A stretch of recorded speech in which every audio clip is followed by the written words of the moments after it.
Hey, yo, good morning. Monday morning. Of all mornings. That's good. I've been looking forward to getting back to painting this week. Had a long weekend of being outside, which has been very nice. But now I want to be inside again, locking into some painting. So that should be good. I've got YouTube chat open as well as Twitch chat today. I will try and keep an eye on YouTube. I always seem to not see it for some reason. So if you are watching on YouTube, I'm here. I've noticed you. All right. But yeah, we're gonna have a chill stream today. Gonna finish off the dragon that I'm painting for Magic the Gathering portfolio. So excited about that. And yeah, I guess we'll make a start. So let's get into it. First off, as always, we're going to start with old paintings that slap. And today's old painting that slaps is an artist that we've had featured before on old paintings that slap. But it's a different painting this time. So today we have Isaac Levitan again, Russian kind of impressionist landscape painter. I think he died in 1900. But this is a painting of his. It is called Over Eternal Peace. And a beautiful painting. I just love how bold it is. There's quite a lot of kind of landscape paintings that don't have this sort of bold and like graphic read to them in a way. And I really appreciate that with a lot of Levitan's work. It remains painterly, but also it's just very bold in the way that the compositions are laid out. And the sort of choice of like clean edges and just being bold with using areas of like really flat color, or flat value, I should say. There's nice color movement within this, but essentially it is like a big bold shape. Same with the water, and indeed the land masses here. Everything is just kind of quite clean, and I like his choices to do that all the time. It's it's very interesting, I think, and a bit before its time. I don't know. Whenever I look at old landscape paintings, they're like quite a lot of them are quite sort of mushy in a way. There's a bit of a softness and stuff to them, whereas I feel like he's quite bold with it. So yeah, that's what I appreciate about his. The sky on this is also beautiful. Love the depth in the clouds. Really get a sense of the sort of how big the landscape is, how massive the clouds are, towering over the land here. So yeah, it's great. So there we go. Today's old painting that slaps belongs to Russian master Isaac Levitan. Worth looking up his paintings. There's some good reproductions on the Art Renewal Center of his other ones. The previous painting that we've had featured of his is called Birch Trees or Birch Grove, and it is fantastically painted. But yeah, this one is also one of my favorites from him. So there we go. Old painting that slap. Yo, Jewel, what's up? Hope you're well. Awesome how there's so much depth in this piece. Yeah, exactly. A2C, hello, welcome. Monday morning. We're here for the lock-in. So today, obviously, we're going to continue painting this piece that we were working on Friday. And yeah, I think we'll probably get this to a point where we can finish it up today. If not today, then it'll definitely be done tomorrow. But to be honest, there's not tons to do. I wanted to work on just on the wing, just tidy this up a little bit more. I wanted to work on the background, which is going to be the main portion of today, and I wanted to just put a little bit of work into the tail. But again, it's quite far back. It doesn't really need a lot. It just needs a bit of cleaning up. Same with this back foot. Also needs a bit of a cleanup. And yeah, then maybe just some little touch-ups here and there. And then this one is done burgers. And then we will start to figure out what I want to do for the next one. I'm thinking, yeah, some kind of like spell card with maybe one of the planeswalkers on there. But I haven't made any decisions yet. And I think I would maybe want to do one with like a different palette. I'm like quite tempted to do, just because it's similar, but like a card with Jace, but I think just the color palette would end up being way too similar to this, and I think I should just like jump and do a different planeswalker. So we'll see. I'll have a think about it. Some idea will percolate, I'm sure, and we'll run with that. But I'm going to start with a warm-up first. Today we're going to do, I call this exercise Lonely Elevator for 1. You will see why. But basically I take an artwork, a 3D model. I just search on ArtStation for characters. I just find something that I find interesting. And the exercise is basically to draw this from a different perspective. So you have this as the reference, but the idea is that you're going to draw it from a different viewpoint. So for example, let's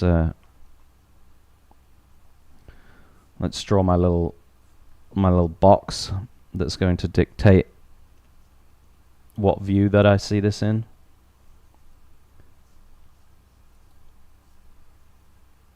Yeah, this is all fucked up. Yeah. So I draw my little box, and this becomes why I call it the Lonely Elevator for 1, because this is it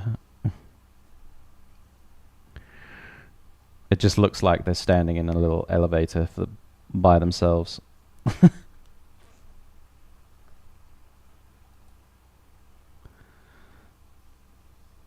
And let me start a 30-minute timer.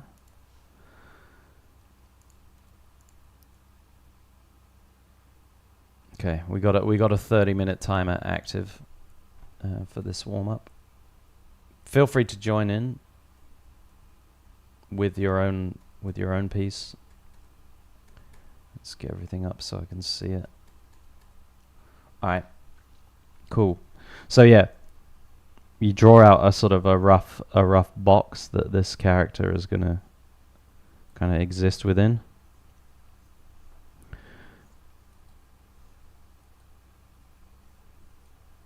Sorry, I just want to shorten this because, oh come on, you can tell it's Monday morning, eh?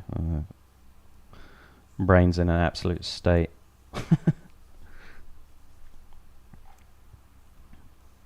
I've been like physically active all weekend, so I'm just like, my body is toasted, you know. I could just sleep. So that's my elevator, and then the idea is that you're trying to sort of recreate this in here, and it's just an exercise in trying to think in perspective, trying to put something reference into perspective. You know, say this was a reference that your client had given you for the character, and then you are, you know, trying to put that character in a scene in a different perspective. It's very helpful exercise, and yeah, it's something that I've been like trying to work on trying to work on to improve my idea of just being able to observe things and draw them in a new perspective.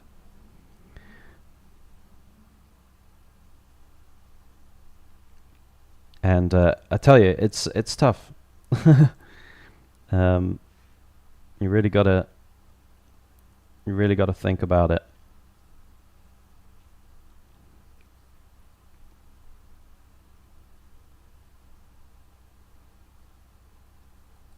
But it's a good exercise for helping you understand like what you don't know, and to sort of troubleshoot it. So I'll sort of show you what I mean once I get a certain way into this.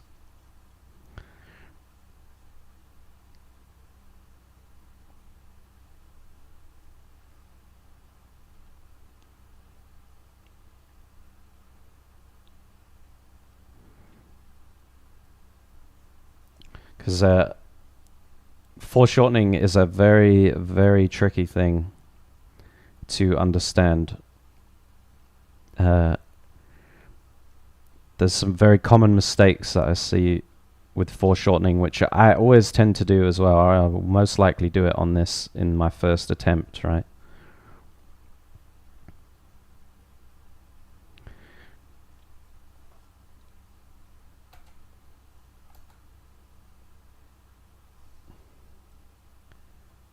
Do you know where the character's from, or did you pick up mostly because of the shapes?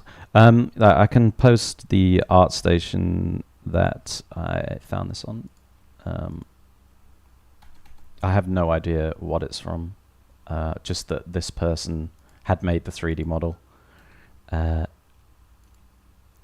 I just search on ArtStation on the character modeling tab, and I just find something. So I was originally just looking for like base meshes, but then I started looking for characters as I've done this a few times now. And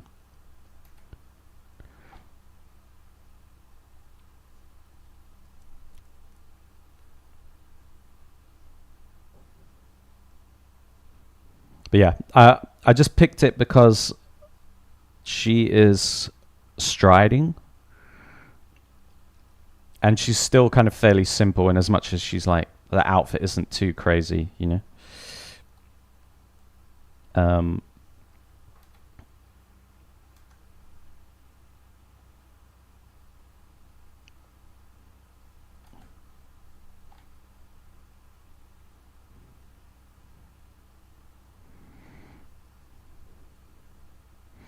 So I'll rough this first one out, and then I'll sort of talk about like where are some issues, and like why they come up, and like what to try and look out for, I guess. And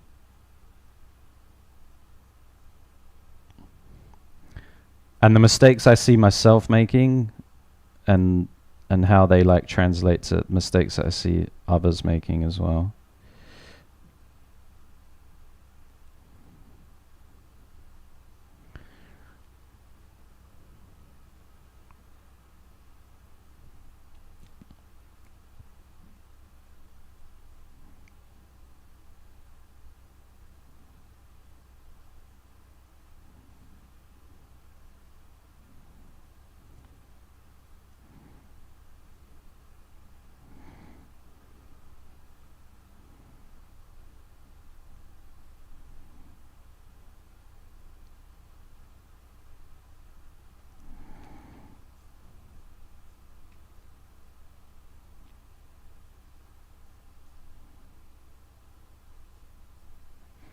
Yeah, so this kind of comes down in this way. And yeah, I would approach this first just like rough everything out. This is how I've been doing it. Just basic shapes, and just get a sense of where everything falls.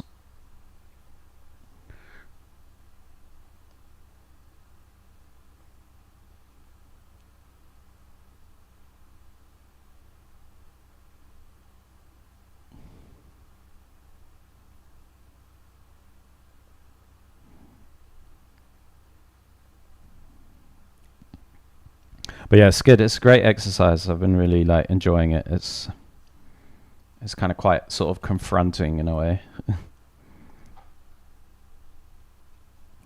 But I started with like normal base meshes, you know, like something in a T-pose.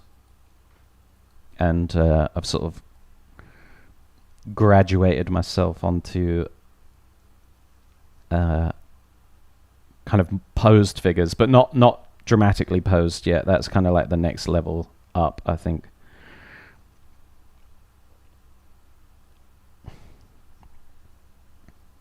Okay, so this is like pass one, let's say, attempt one. And what are some things that I'm noticing about this? Let's put it in red here. So one thing that I've kind of learnt over doing a few of these more is to really pay attention to like which direction you are seeing the figure from, and understand that it is going to, that all of the distances you're seeing are sort of going to get exponentially shorter the further away they get. So like what I mean is, you see this proportion for like the knee to the foot, and then this, you know, from like the head of the femur, and then let's say the shoulders. Okay, these distances at the moment, when she's walking flat towards us, these distances are very, very similar in length. Okay, they're very, very similar in length. However, when you tip that away from yourself and that becomes foreshortened, as these distances get further away from you, they're going to get exponentially shorter relative to each other.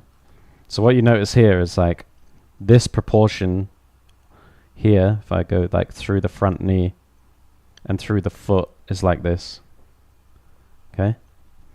But then notice that from the head of the femur to the hip, this gets much shorter.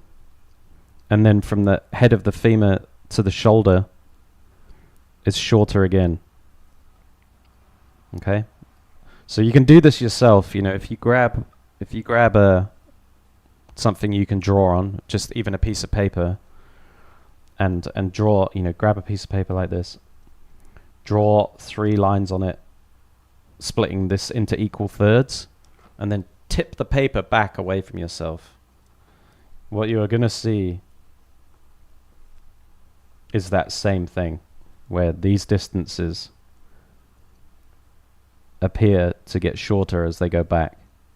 They're not equal. And I think the beginner mistake that a lot of people make is, this is 3 equal pieces, they tip it back, and it's still 3 equal pieces.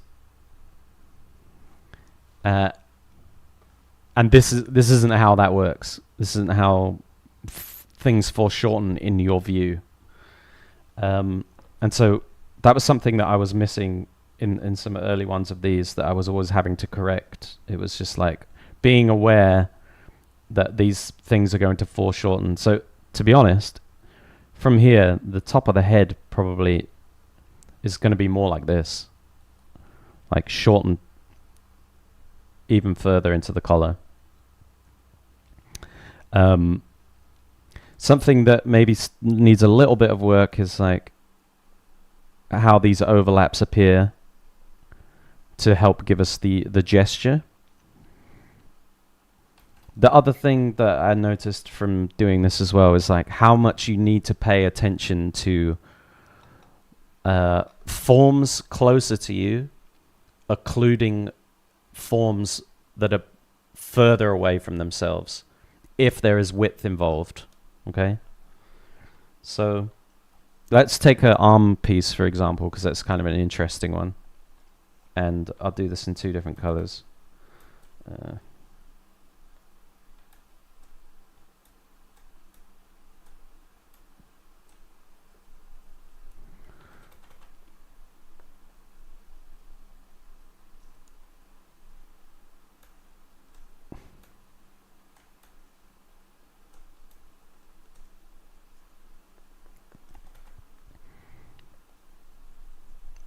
Okay, so I'm just doing this color coded for demonstration purposes.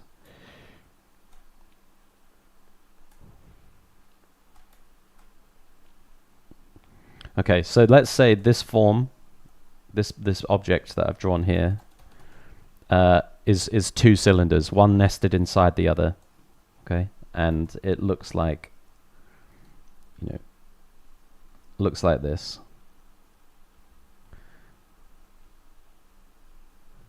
Yep.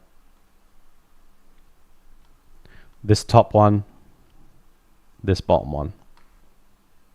All right. Now, when we see it flat on, we see that the bottom third of this top cylinder is pink. All right. When I turn this cylinder so that we're seeing it from below quite severely, in this kind of orientation, and we have the other one sticking out of the top. Notice that from before, these distances are starting to shorten on each other. But if the angle is extreme enough, you're not going to see this pink portion anymore. Okay? And if I was to draw through this form, this is nested in the center. Okay? And this bottom part is the pink part. There is a certain amount, due to this width here, that the form closer to you is going to occlude the form above it.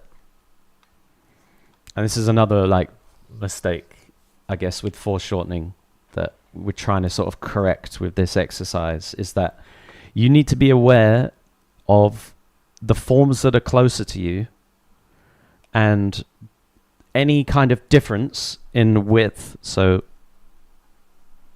like this between the arm and the edge of the kind of wrist covers, occluding parts of the form above it. So there is going to be a certain amount of obfuscation, or covering up of these forms when things are foreshortened. So the temptation for some people is to you would have the arm, you have it coming down like this, and then you put the handpiece on, and you do that, and we're still seeing the entire bicep as we are here. There. Okay? But that's not going to happen. This is going to get hidden probably up to somewhere like the mid bicep, because this distance is being seen from below, and we're seeing it like this. So you've got to think about your line of sight, the width of something, and then what that occludes, because you're not going to see the full length of it all the way along. And that's a major thing with foreshortening that I think a lot of people slip up on. And I myself, doing this exercise, notice that I still do it quite a bit, and I have to correct the drawing. So let's go through the drawing again that I've got here, and we'll start to sort of correct stuff.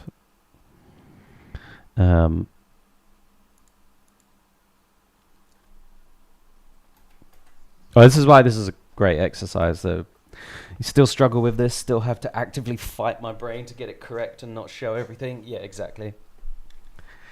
Yeah, when it's done correctly, it's sort of, you have a bit of an aha moment when you've done it, and you're like, oh, I get it, and that's why it works. It's the same with the proportions thing. If you can roughly get that idea of things of equal length are going to appear exponentially shorter as they go back. If you can get that, plus the, occlusion from width, you're pretty much there. So yeah, I'm going to lower the opacity on this one, and we'll sort of talk about it a little bit.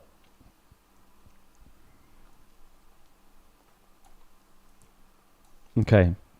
So I think in general, this drawing needs to pinch a bit more, because this top surface of the box is the same as this, roughly. You know, it's meant to be, but it's hand drawn, so it's not. But so there's quite a bit of like pinching towards the top, you know, and that doesn't necessarily get accounted for in the drawing. Like this width is like still the width of this basically. So there's got to be a bit of an overall tapering towards the top to match the perspective of the box.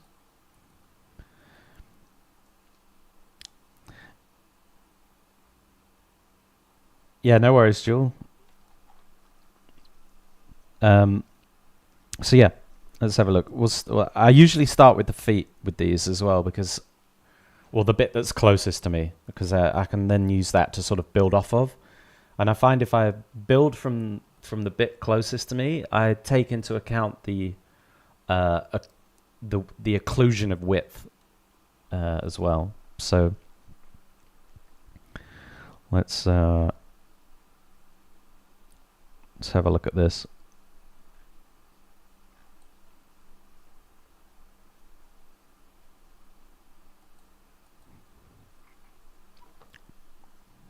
So let's go from here.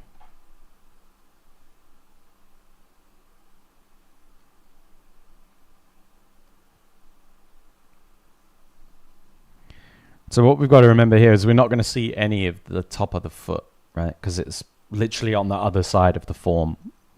And the foot is going to sort of occlude, well, the ankle at least, is going to occlude the bottom part of the leg to a certain degree. And we're going to see this knee, you know, something like this.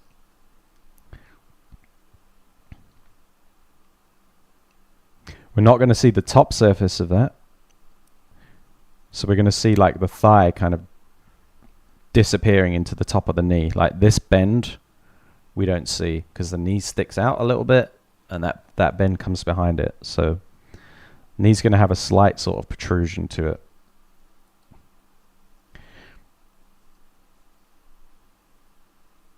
Same with the back of the calf here. It's just going to ever so slightly protrude out, so this becomes a slightly sharper angle, you know.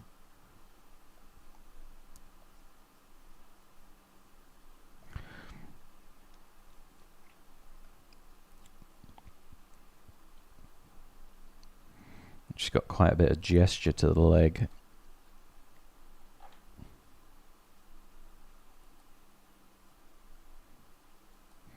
This leg is coming forward and across.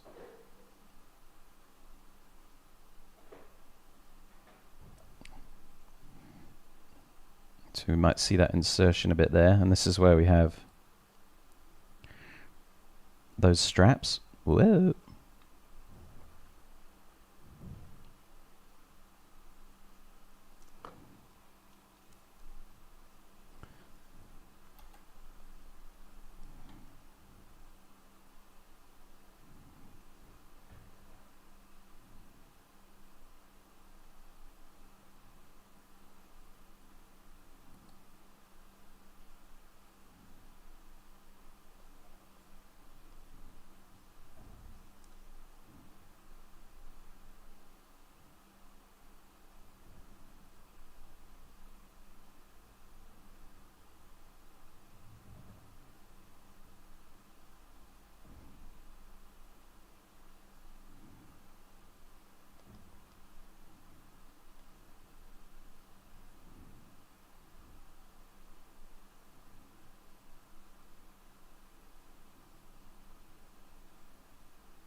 So the hip here is going to occlude, like if we think we're viewing it up from here, it's going to occlude that sort of turn quite a bit. So we're just going to see like the rib cage come round and the insertion of the body, but we're not necessarily going to see this like same curve. Because if you think this portion here is like a cylinder, right? And then it's inserting into the rib cage. So from below, we sort of see it like this. If I was to draw boxes, we've got the kind of rib cage mass like this. and then the soft body mass going into it. So we're going to see this overlap and see that mass this way.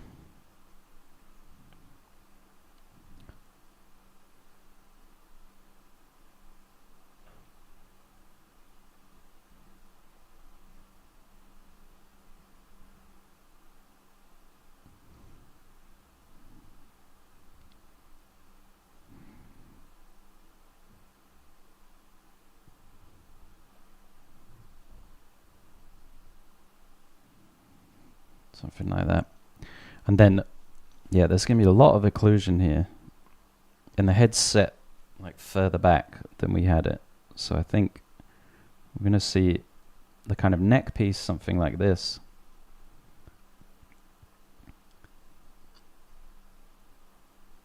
And that shoulder piece coming really out like there.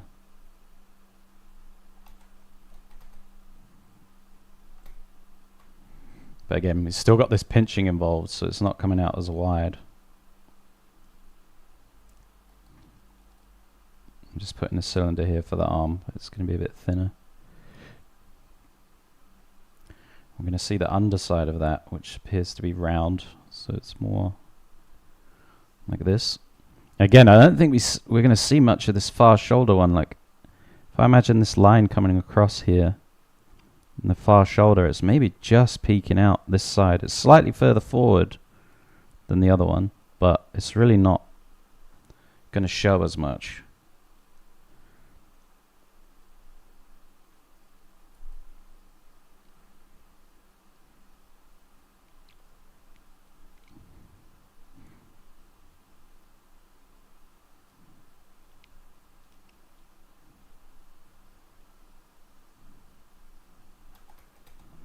It's like this. It's about here, isn't it?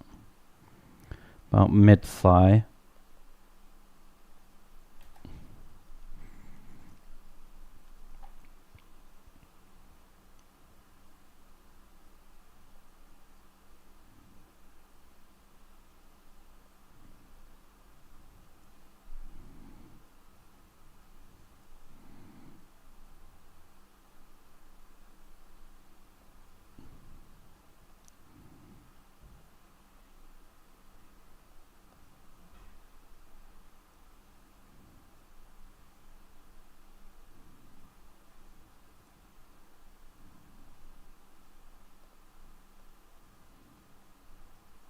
This is like fully behind.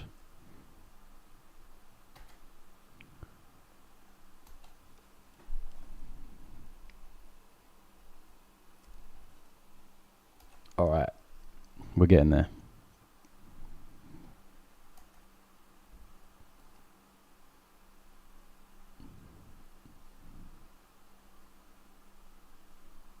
And the hand is about there.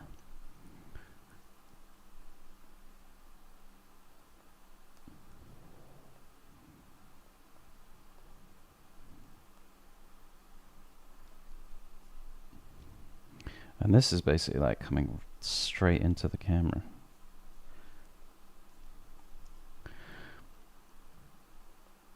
And then ahead, like I said, I think we're not seeing an awful lot of this.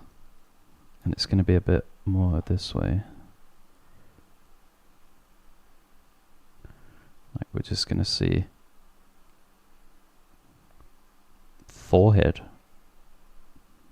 and a bit of hair.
Okay.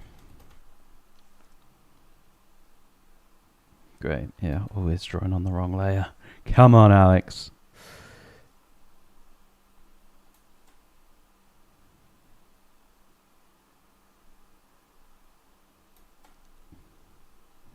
Okay. So, yeah, this is much better than attempt 1 for sure.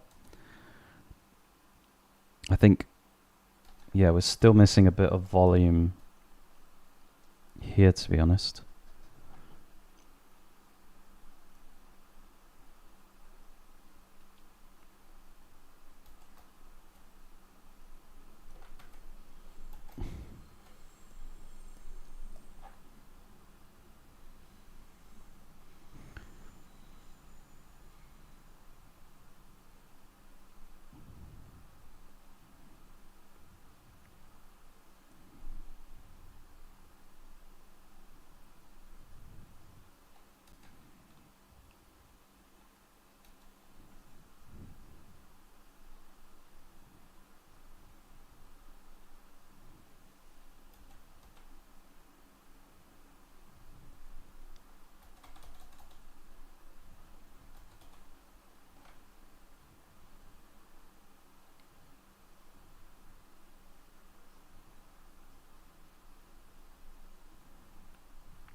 Yeah, okay. All right. We're feeling it out. So, how long have we got left on the timer? Oh, literally 10 seconds. So, right. So that concludes our little warm up, our lonely elevator for 1. As you can see, it's a good exercise. You have to think about it quite a bit. There's really a lot to process. But yeah, just to recap, the main things are understanding that equal proportions foreshortened will appear exponentially shorter the further away they get from you, and that width of forms closer to you, depending on angle of view, for example, will occlude a certain portion of the forms above, and so you're not going to see like necessarily the same connections and stuff that you would see if you were to do this, if you were to see it from the front. If you can like master those two ideas, or at least correct your work with those ideas in mind, you'll go a long way to figuring out your foreshortened poses a lot better. It's good for that. All right, so warm up done. Dragon time. So yeah, we made brilliant progress on this last time. Got a lot painted. Kind of very happy with it. Opened it up today. I don't have any like major issues with it. It's much more just let's get stuff finished. So yeah, there's a bit on the dragon that I want to finish up, but then it's really just background stuff, making the cloud shapes nice and cool, making the lightning shape cool. Yeah, and we'll bring it home. So I've got the handle warmed up now, which is good. I'm going to change the music.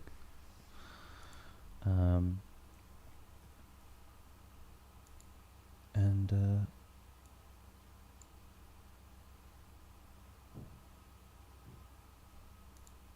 we'll just roll on.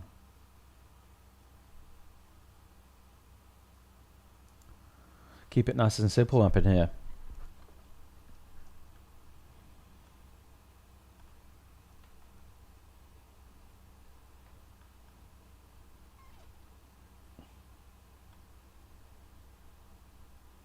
Nice. I might be able to... let's make a copy of this, just so that we can... Give me one sec.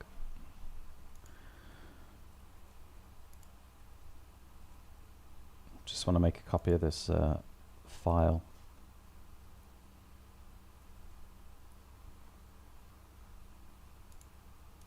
So that if I ruin anything, I've still got this current version. Very important. It's always a possibility. Alright, let's go back to Photoshop. Nice. Alright then. Obviously I'm happy to answer questions and stuff as we go. Don't feel like you can't ask any questions. I'm happy to. Let's put this light on yellow. Active ones on orange. Oh, sorry. Yeah, a bit of small layer management there. Okie dokie.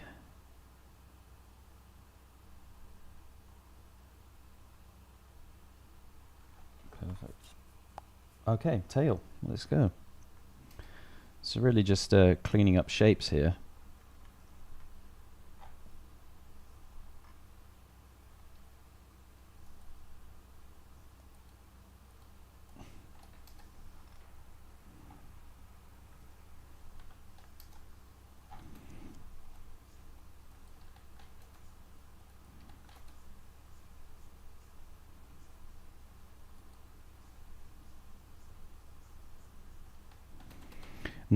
Nothing too crazy.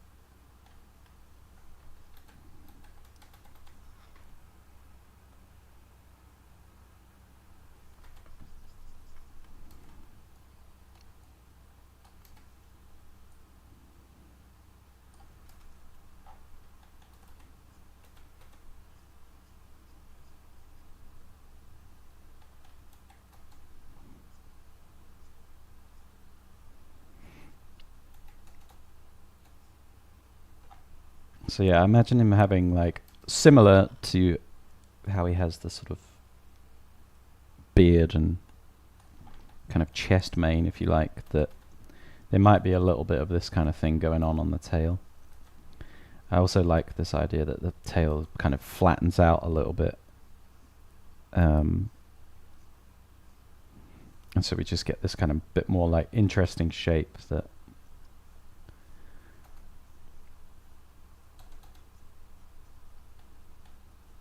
comes through here. Get a little bit of this coloring going on.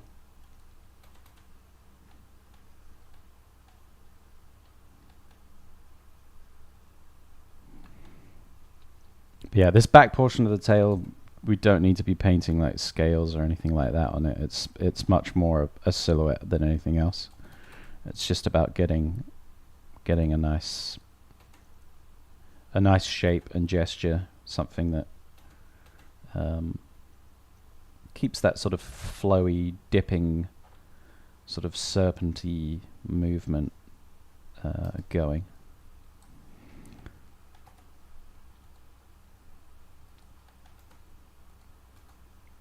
And just give these edges a little bit more texture back here as well, so they're not quite as clean.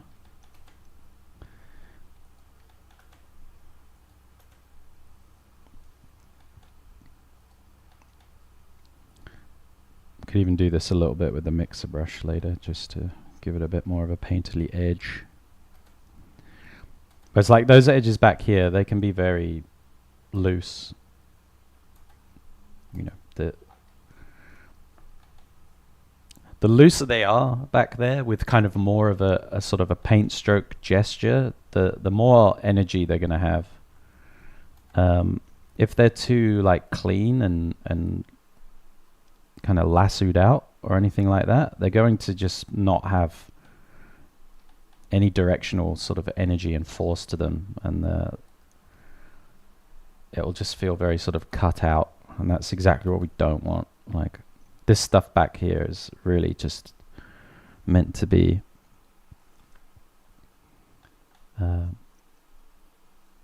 very flowy. It's there to push the gesture. It's not there to be detailed. If you imagine this being on a card as well, it's like this stuff is, you know, even a lot of this detail is probably a little bit too much, but at least it like resolves into planes.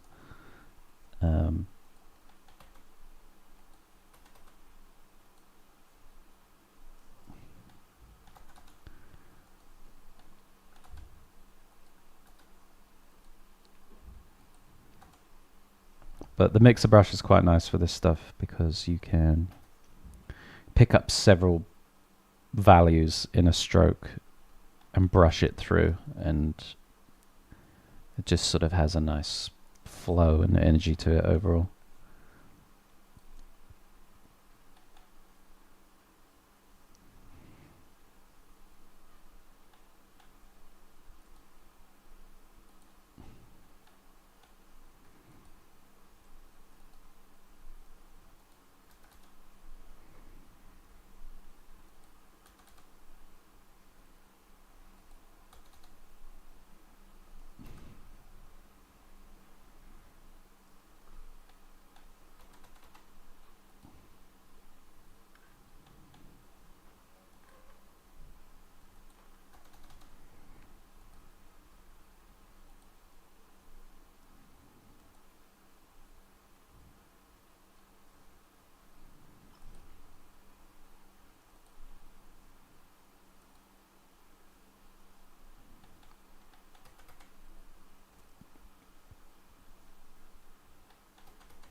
Yeah, nice and glidey, nice and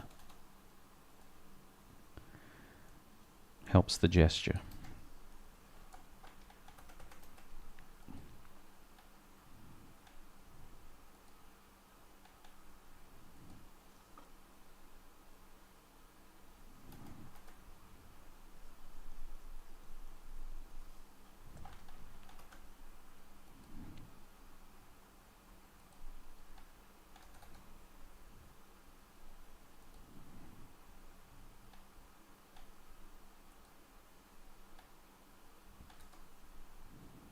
Yeah, nice.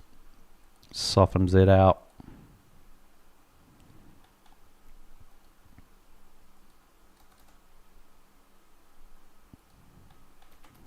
That's what we're looking for. Just a bit of movement.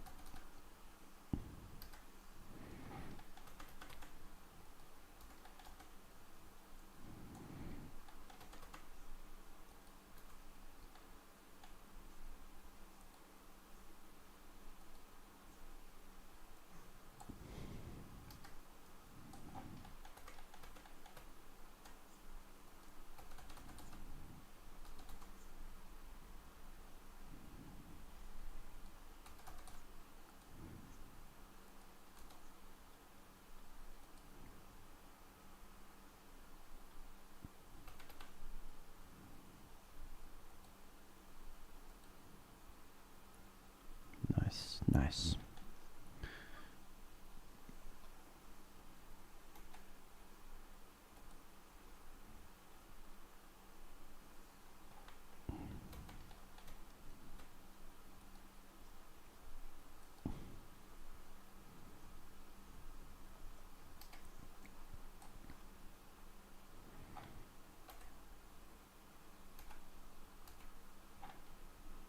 So yeah, really it's just about cleaning this stuff up a little bit. It doesn't mean rendering it. It just means sort of any edges that don't fit the aesthetic or seem like a bit too digital or anything like that. Just kind of going through and cleaning them up. Any edges that are maybe a bit too sharp when they don't need to be, just coming in and softening them through. You know, any brush strokes that like meet each other at weird angles that just cause a little bit of a tangent, just quiet them down. Just little things like that. Finishing touches type stuff.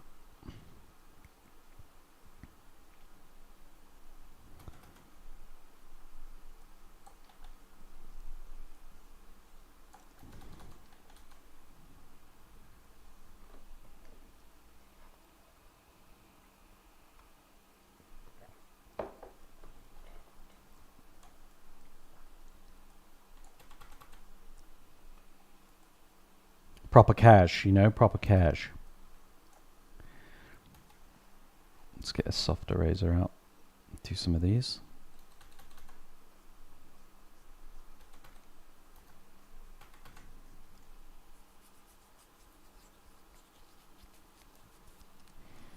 But yeah, this is a very relaxing part of the process for sure. This kind of near the end kind of clean up. It's good to have like a break before doing this as well. Like I've not looked at this all weekend, so and just come back and the things that I notice immediately I can just address instead of when I'm in the mode of painting it. It's hard to do the finishing touches if you've been looking at it for hours. I think you kind of need a bit of time away from it just to forget the image a bit and then come back. You forget the image, but also to just relieve your mind of any sort of preciousness it might have about it and just come back and make bold changes. You know, I think it just helps you to look at it as if it was someone else's work. And I think it's always easier to objectively look at something and be like, oh, okay, I would maybe change that, than it is to be attached to it yourself.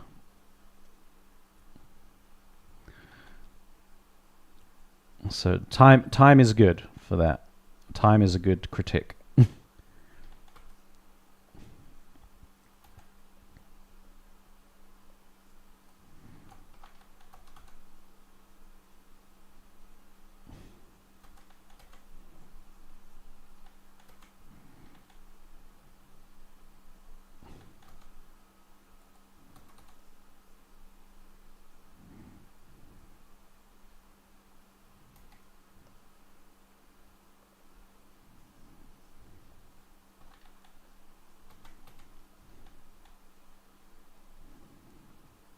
What they're saying? Time is a good healer, is a good critic.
Yeah, I think part of the cleanup as well is just making shapes look deliberate.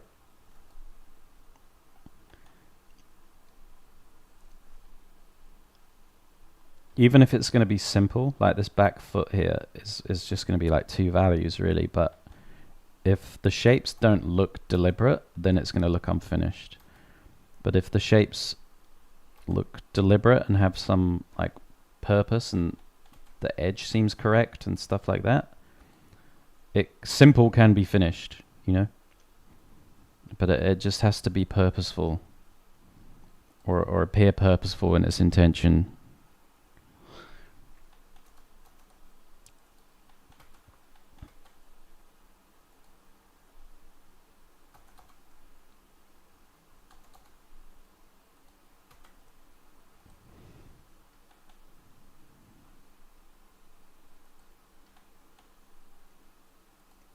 I think you know, sometimes simple or sort of impressionistic marks, when they're done kind of messily, or with like they're not simplifying a design of something, they're just being textural or gestural for the sake of it, they can lose the structure that they're sort of trying to represent, and then it looks unintentional, and that's when things look messy. So simple, and that's why simple is kind of quite difficult to achieve, you know, and people tend towards detail for stuff. There's got to be a sort of a purpose. If you're only using like 2 values, or you know, 1 stroke to say something, or a texture to replace detail, it needs to really be understood what it is that it is replacing.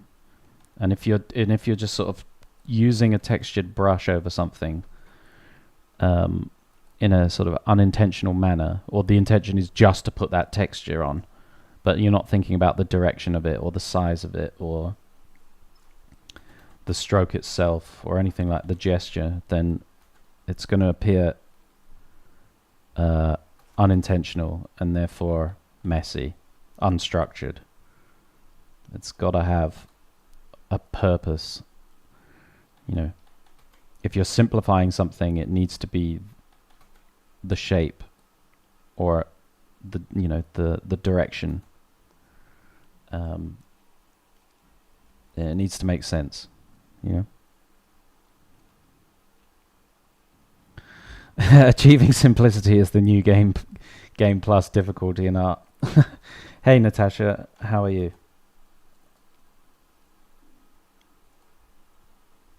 Yeah, it is the new game plus. It's definitely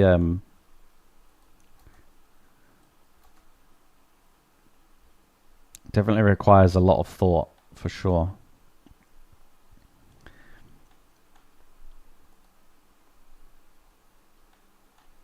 A lot of thought, also like just when to say like, okay, enough.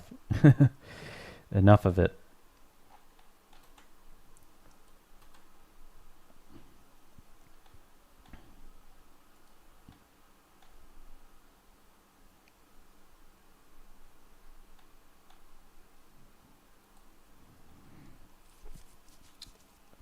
I'm alright.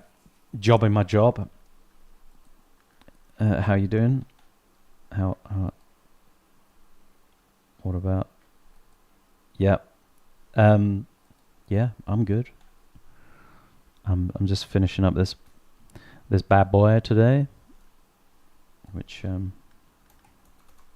yeah, I think we'll definitely finish it today.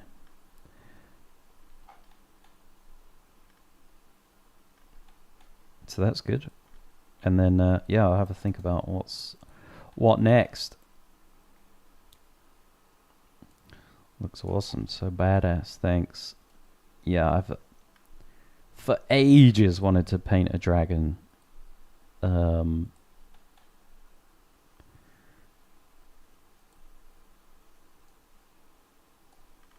So I'm happy. I'm happy we got this one. We got this one working. Oh, cause yeah, he's been good. Lucky, it's been one of those paintings that really just fell into place. You get one every now and again. You get like a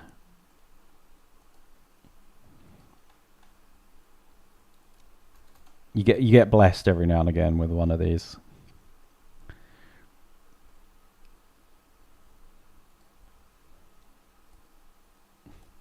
One of these paintings that it just feels like you were meant to paint it from the beginning. Do you know what I mean?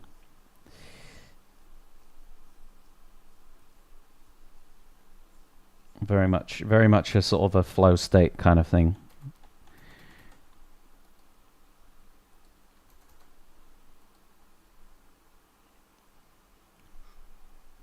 Sort of a one in 10, 1 in 20 kind of thing.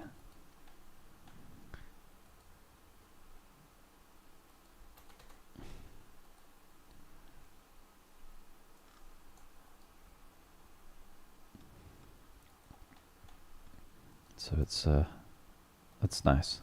You'll enjoy those when they come around, you know.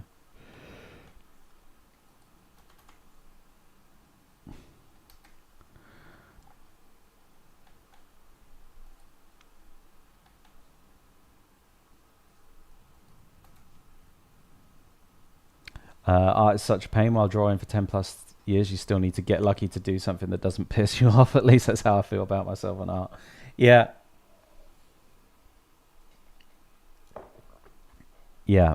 It's kind of annoying in this way as well, where if you can ride a bike or you can swim. Like, you can not get on a bike for years, or you can not go in the swimming pool for years, but you can just get in and do the thing and you swim again, and you're like, oh, okay. You don't like get in the pool and suddenly you can't swim anymore. But I feel like with art, if you don't keep up the practice with certain things, and you come back to it, there is like a readjustment period where you have to kind of go get the level back. You don't just automatically come back and do it again. And it's that like constant upkeep, which is, I think, the most frustrating part. If you go on holiday for a couple of weeks and you don't do any drawing or anything, and you come back and you just spend like the next few days just being like, I've got feet for hands. you know?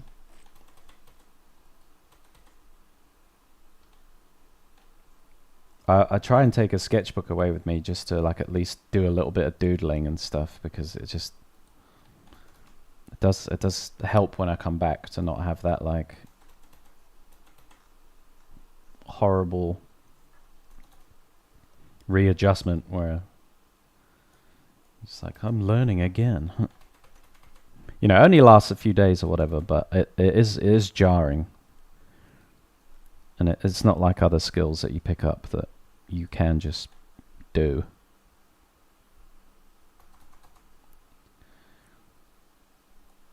Yeah, it's a bit annoying like that. And I think that gives me like a little bit of anxiety as well when I take a break. I can't like fully switch off from it, because in the back of my mind it's like, hey yo, it's going to be rubbish when you come back.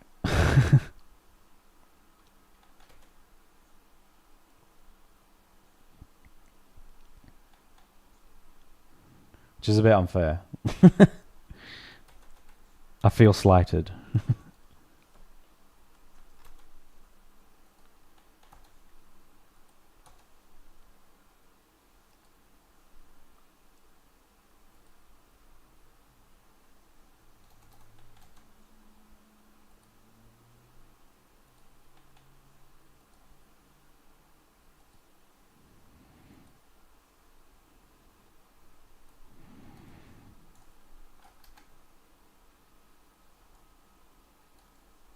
Okay.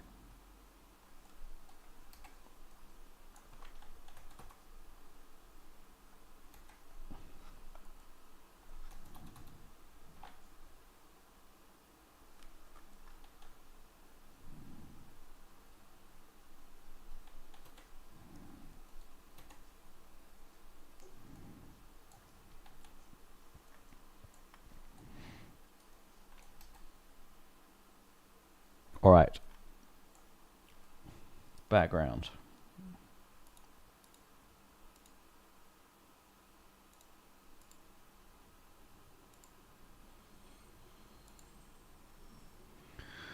Oxymine Studios. Hey there, sick art, dude. Thank you very much. Much appreciated. How are you getting on?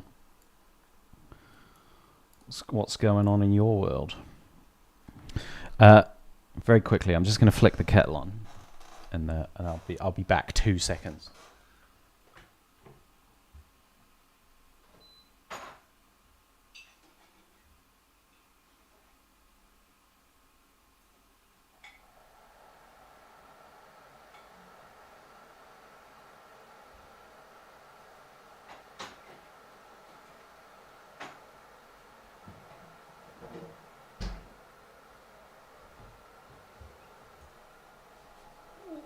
Sorry.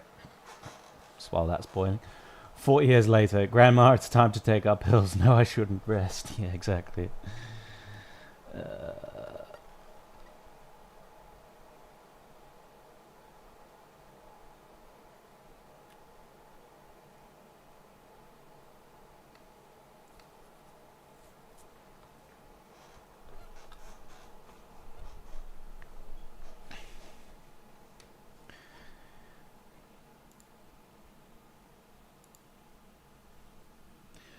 Sure, yeah. Oxymind, if you want to contact me, you can send me a message on ArtStation or Instagram or the email. I think all the links to my socials are on this page, so feel free to reach out to me on those, and I will get back to you later on.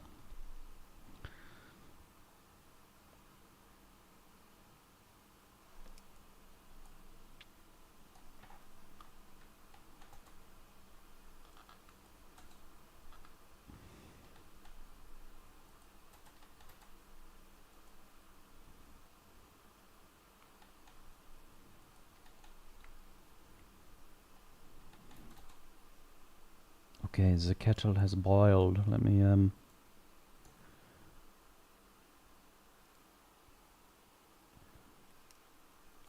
Yeah, no worries. Thanks for the follow.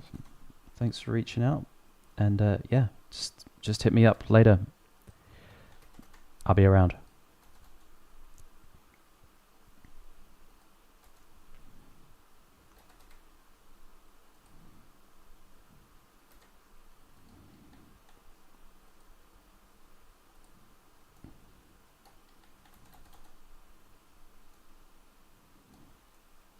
Yeah, word. Okay. Let me just go pour this hot drink. Save this. And then we'll get painting some lightning and some clouds. How about it? Exciting stuff.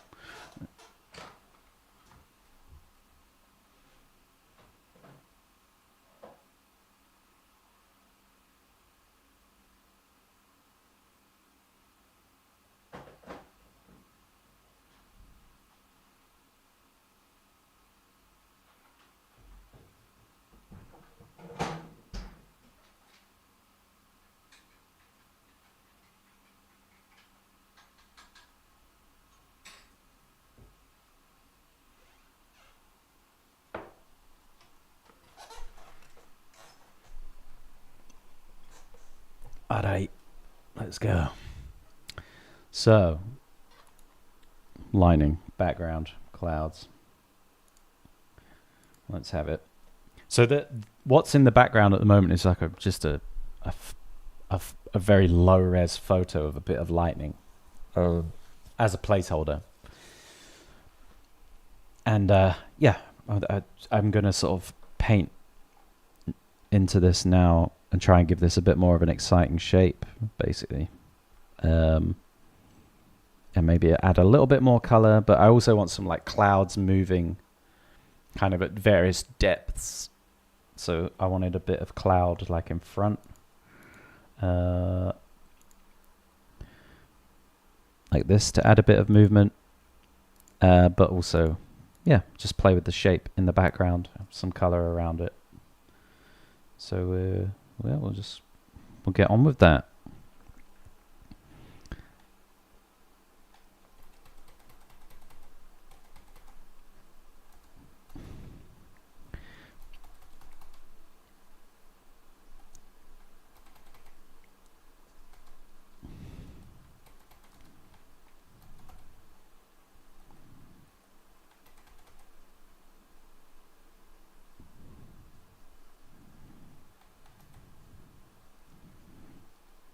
And yeah, I want this to be like the background to feel sort of quite painterly.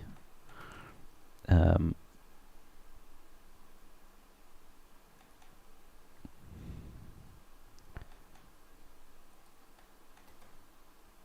so I'm using the mixer brush here, and this is going to help me like pick up kind of several colors in a stroke. Yeah, just give it this kind of much more like painterly feel. Overall, this is a very even shape here. Don't like that.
Yeah, yeah.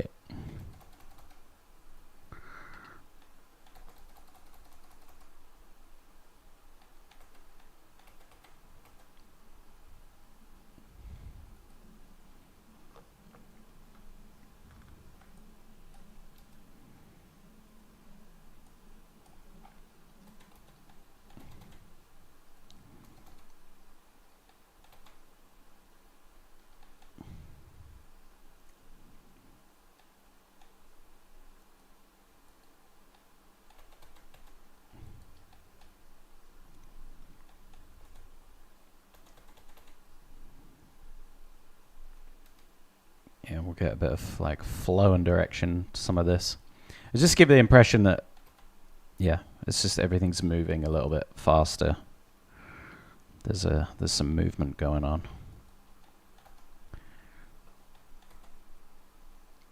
And this background can be very impressionistic because, again, thinking about it as a card, it doesn't need to be like uber detailed or anything.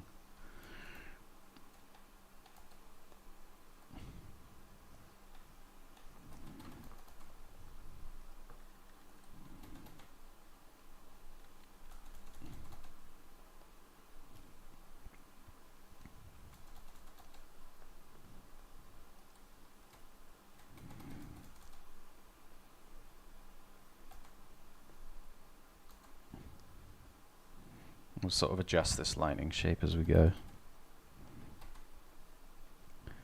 My main sort of thing with it was just to kind of like simplify some of the parts and just give it a little bit more kind of clear direction. Thickness in places and then thin it down in other places. And then just have this sort of nice kind of slight halation around the glow, around the sort of more incandescent part of it. And just give it a bit more of a painterly feel overall.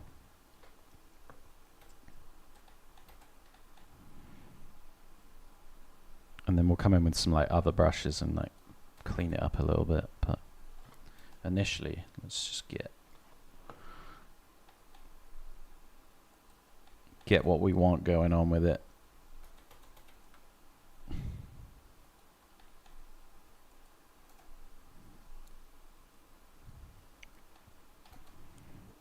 Also being aware that I don't want like a ton of contrast behind this guy.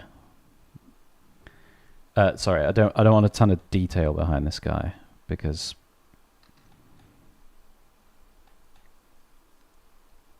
it's not going to help the readability of it at all.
Clean this up a bit. Don't really need a lot of that.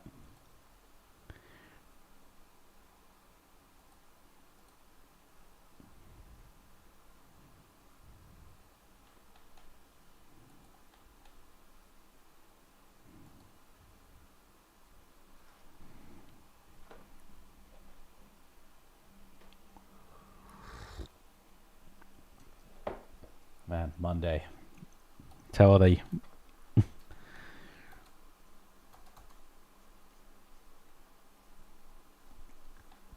I'm feeling quite like physically tired. Hey, piece looking nice. Love the sharp background. Oh, thank you very much.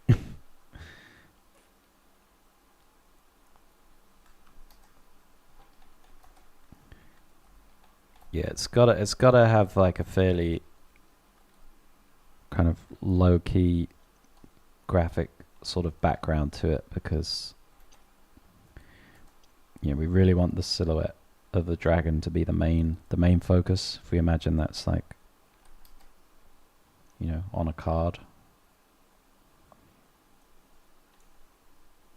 just needs to like read well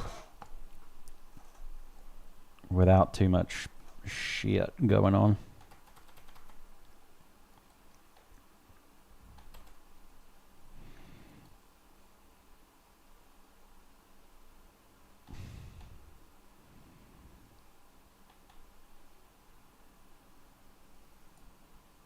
what's all this bollocks?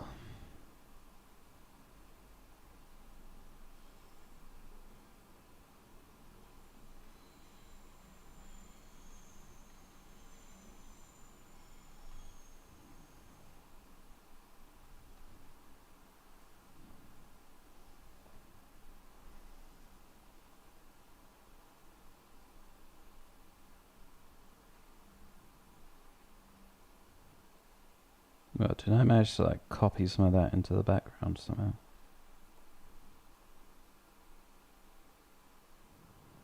What on earth?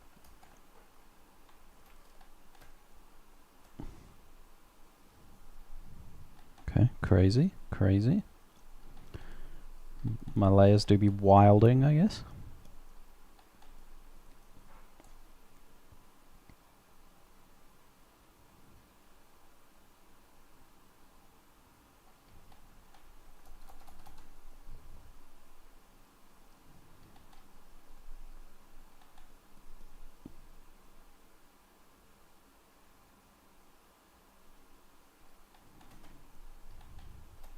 Okay, there's all sorts of crap going on there. Hang on. What did we do? Let's change some music.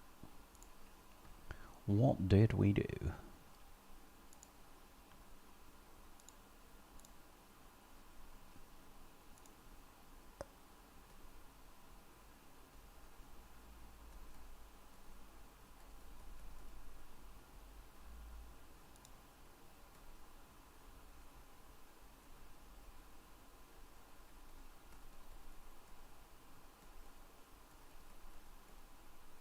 Okay.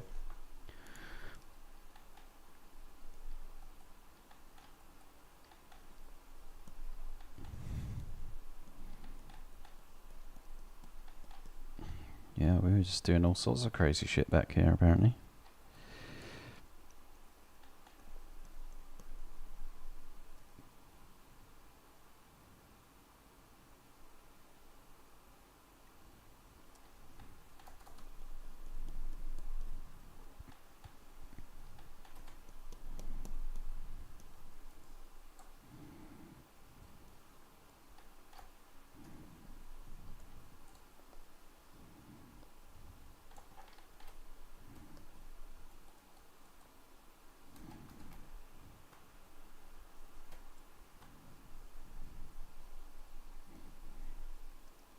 Bloomin' neck.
And these horrible, like, low-res artifacts here are pretty gross. Just get rid of that shit.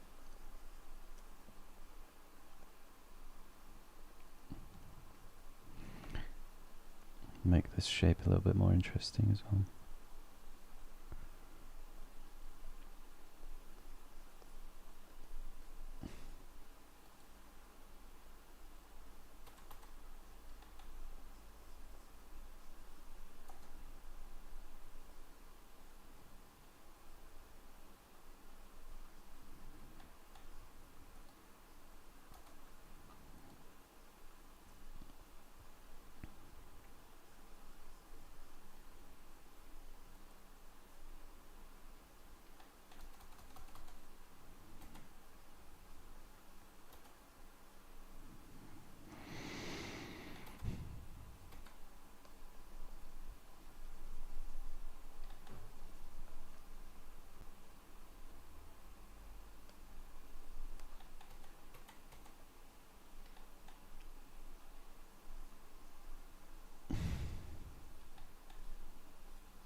Beautiful, beautiful.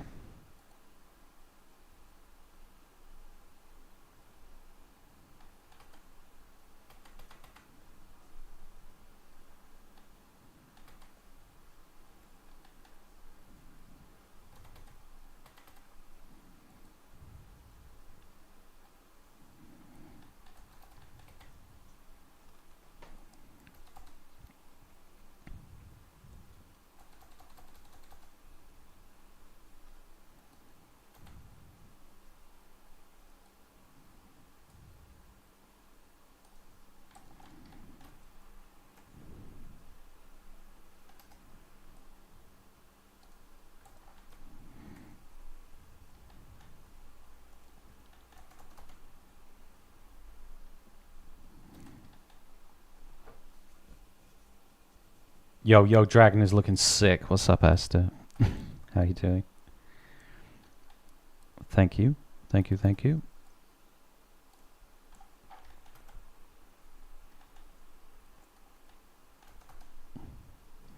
Yeah, we're gonna finish this bad boy off today. Just yeah,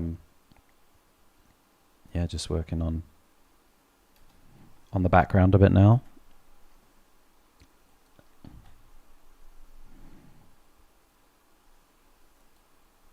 Just trying to find some shapes that I like, you know. Hell yeah.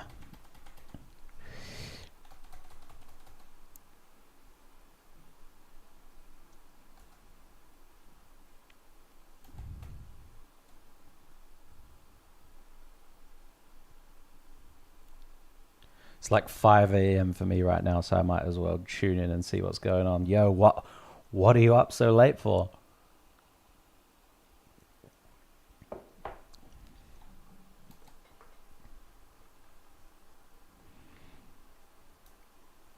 Or maybe you're up early. I don't know.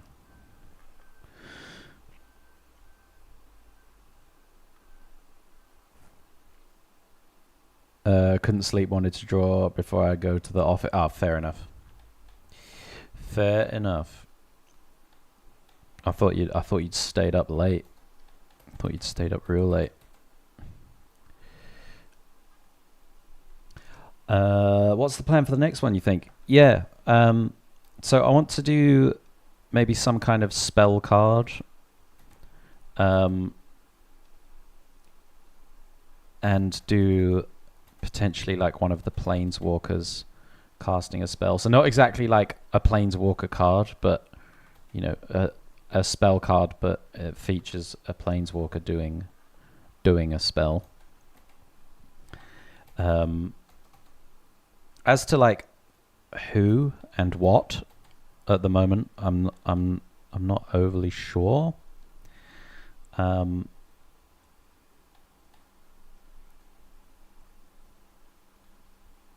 Yeah, but I can't remember the names of the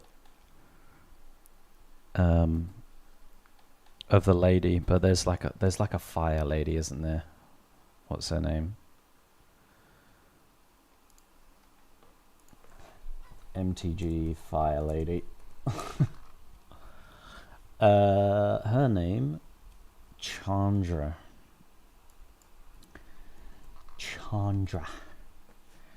Yeah, this lady.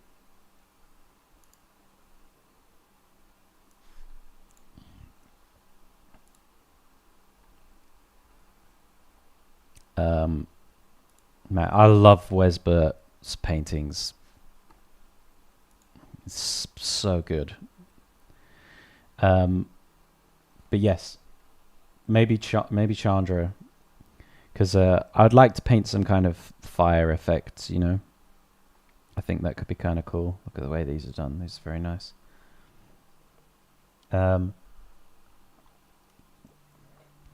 So, yeah, maybe her doing some sort of fire spell, potentially.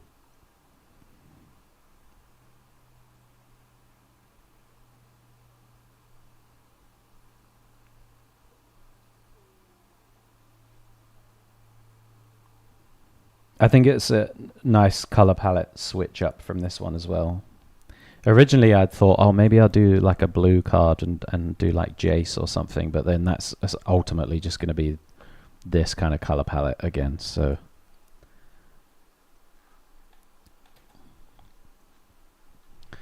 but I also want to do a land card. So, and I did think that maybe I want to do, mountain, which is the red mana, which is potentially that's going to be kind of like fiery and lavary and stuff. So maybe Chandra's not the one. I could do Nissa, the the sort of the green mana planeswalker, because I did an image of her years ago, and I looked at it recently and I was like, ugh, I hate this. So maybe I would want to. This is the image I did of her years back, 7 years ago.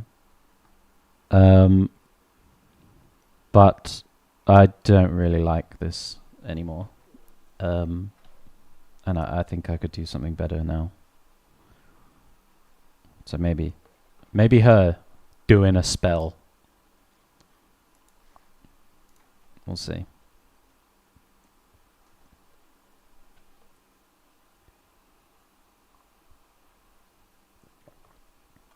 Yeah, we'll see.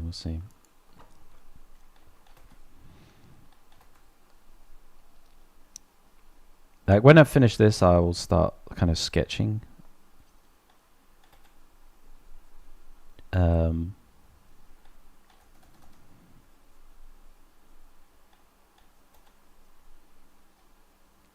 And what will happen there is I'll start sketching. I'll probably like sketch a pose that I like, and then I will sort of see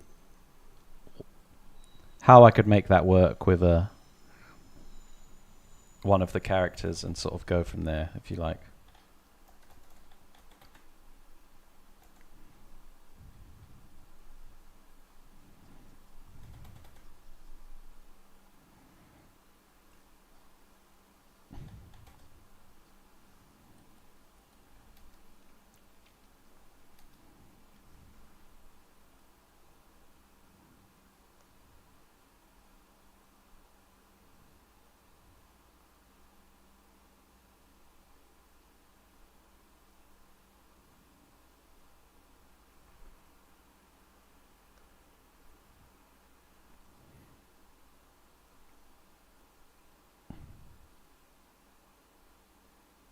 Yeah, these clouds are giving the kind of wrong kind of energy right here.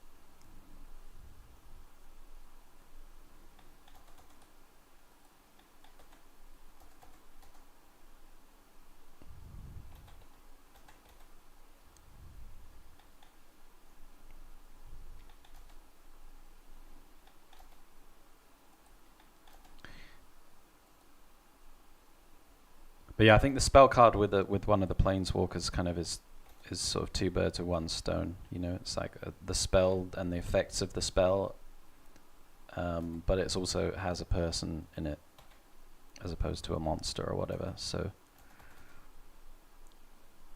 it's just a bit more kind of versatile.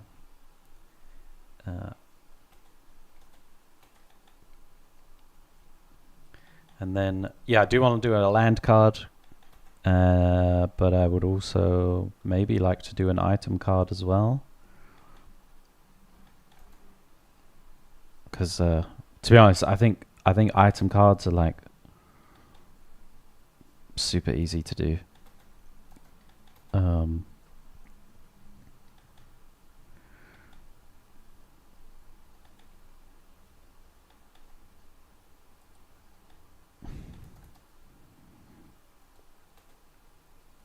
Like item is one thing that I could probably do in one stream. Once we know what the item is going to be, you know, if it's a weapon or a ring or something like that, it'd just be. I could honestly do that in one go. One stream.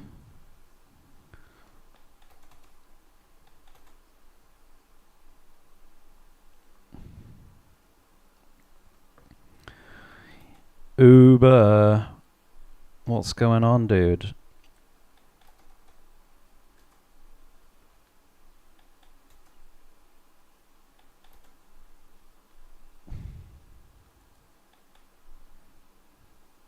Fancy horns, yeah.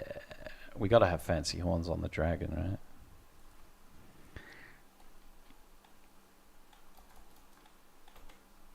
How the devil are you, though? Not spoken to you in a hot minute, my guy.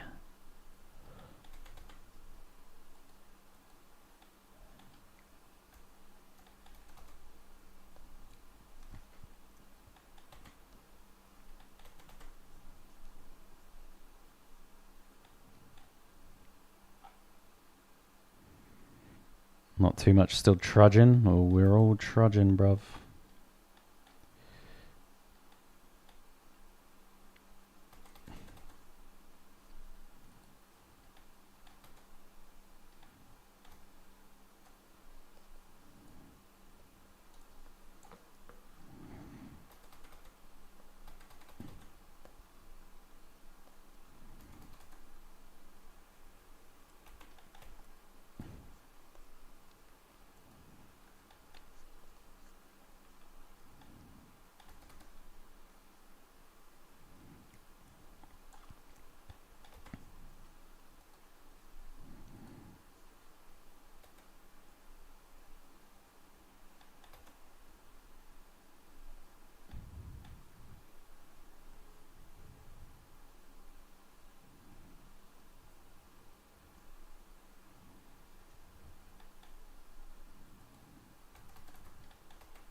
Yeah, it's been a while, huh? What is, what even is time? Yeah, tell me about it. I don't know. I do not know.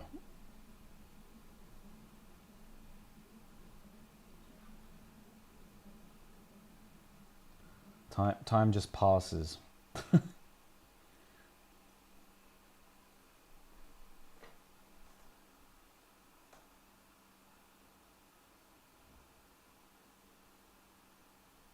Time's just been moving in the forward direction again, constantly.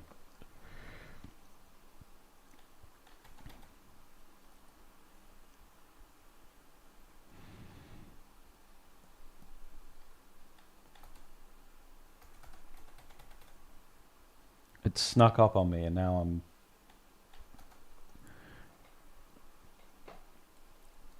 on my way to being 40.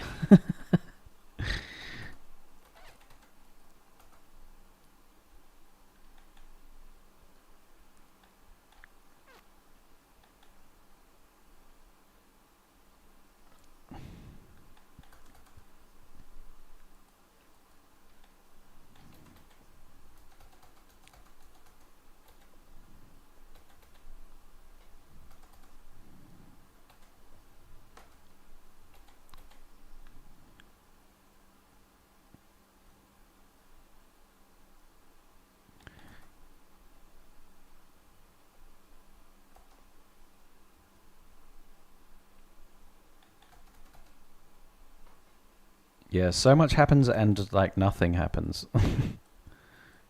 It's bizarre.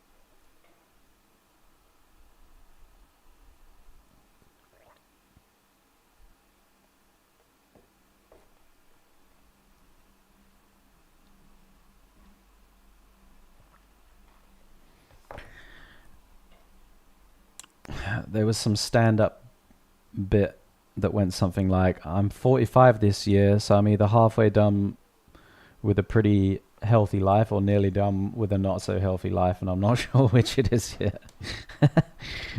That's, I like that. That's funny.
Sorry, you got to do lightning noises, haven't you? Otherwise, how do the people know?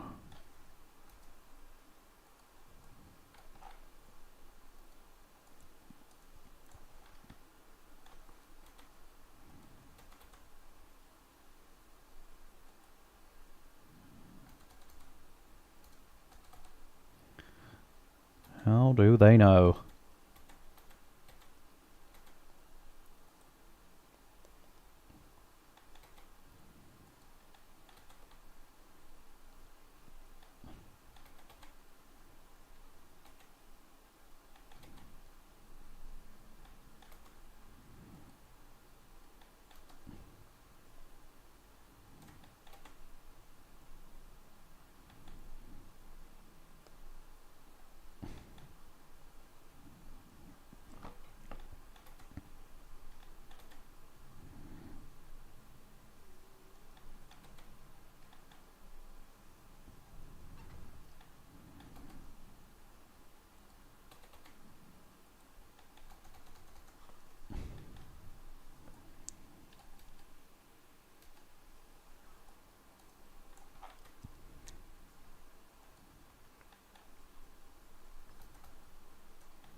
is that?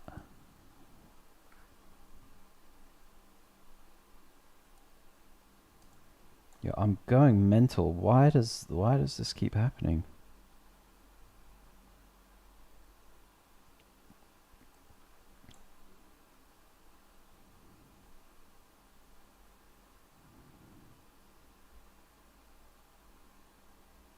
I thought we'd painted all of that out.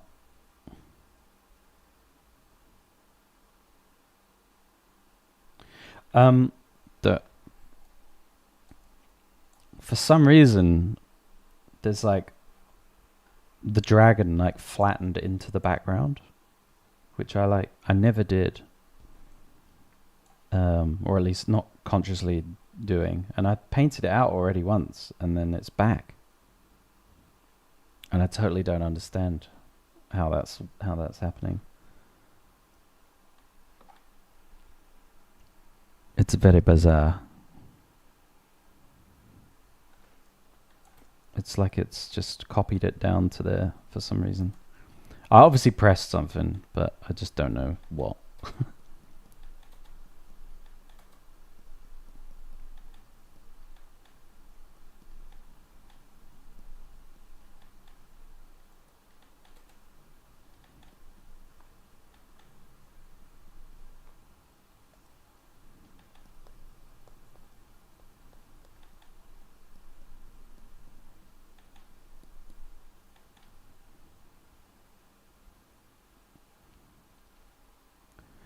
Yeah, because I use a a Razer keypad. Sometimes if I press two buttons, two macros like close to each other, the like front half of one macro gets like overrided mid macro by the next press, and that can sometimes be another shortcut. So sometimes there's one, if I press Q to like make the brush bigger, but then I press something that starts with, if I press like one of my macros that starts with Control, and then I press Q to make my brush bigger, it will like bring up the, do you want to quit Photoshop menu?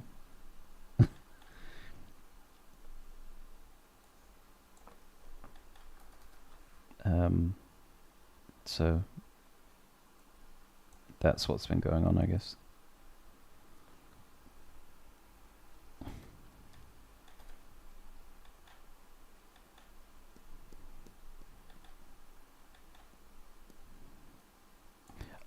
Yeah, I've got, I don't know which one it is. I think it's an Orb Weaver. I used to have a Tartarus, but it kind of broke. And to be honest, I think Razer products, or at least the software, Razer Synapse, is so shit. It's so annoying. Part of me wants to just like learn to just use the keyboard again, because I don't want the reliance on a shitty product to like be working for me to be able to paint, you know?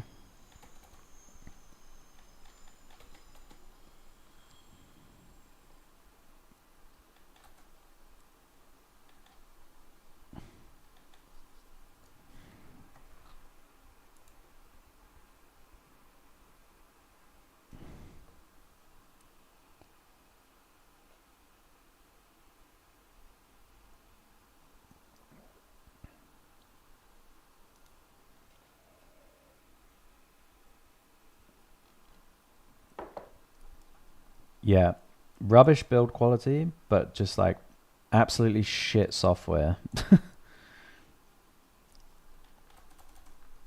The software that runs it is rubbish.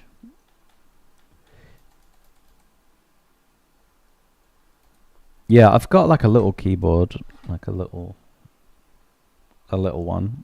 It's just, what's nice about the Razer keypad is the sort of ergonomics of it. You know, how your hand sits on it. It's just very natural. I never get any wrist trouble or anything like that. And you know, I like the macros functionality of it. so it's just like one button press. I don't need to worry about the shortcut thing, but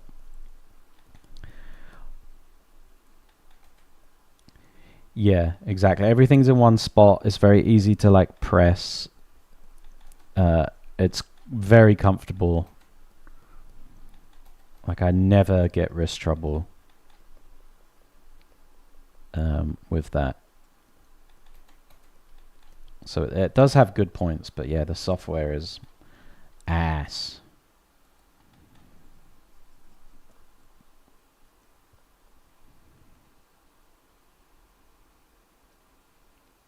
But yeah, I wouldn't recommend getting it unless you're like having wrist trouble with the keyboard. But I'm so used to painting with this. Like, if I ever am on a computer that doesn't have, well, if I don't have this thing, it's like I've got two left hands, you know. It's the source of my power.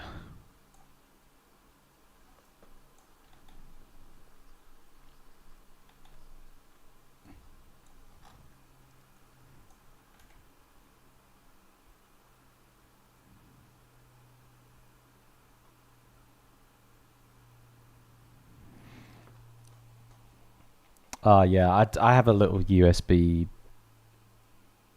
dongle thing with loads of things on it. There's so many things plugged into my laptop. It's not Mac, but it's PC. But there's so many things plugged into my laptop. Even though this has got loads of ports on it, it's not enough, man.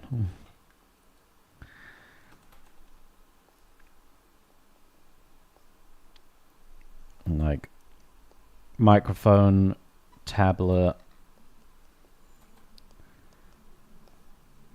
webcam,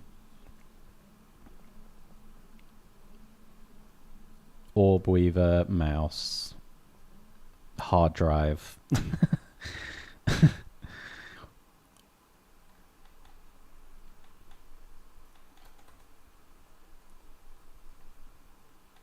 Because yeah, I do all my work on a laptop so that it's portable.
Morning, big man. Any considerations in your mind as you paint such a cool temp scene? Any plans to add any contrasting warmth somewhere? Mast of a ship, post lightning hit on fire or something? No such things.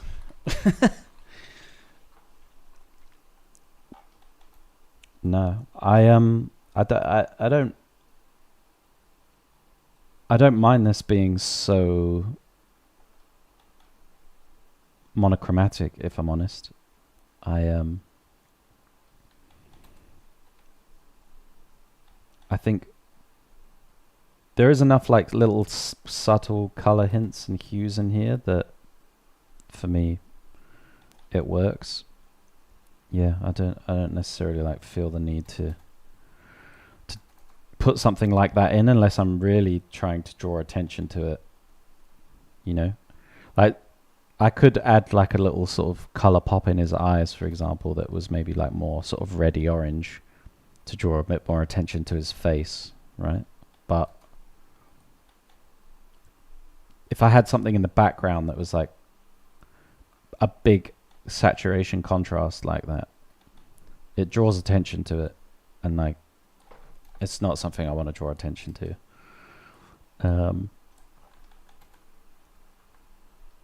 And like I said, there's enough like little subtle hue shifts and colors in here which I'm sort of happy about.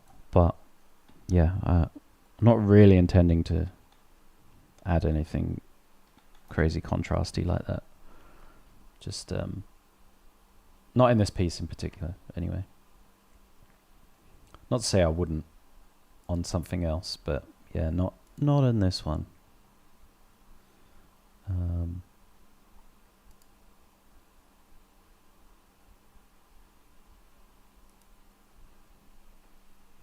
No flaming Charmander then. Yes, sorry. It just makes a guest appearance in the background.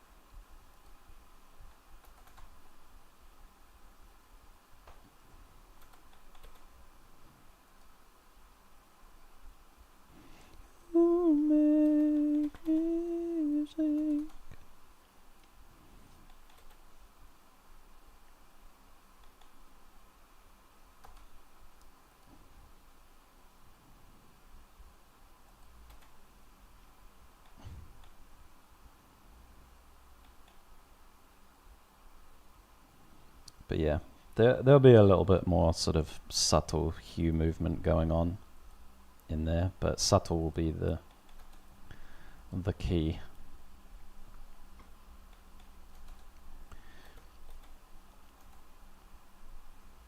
Just seeing if we can't get a bit of like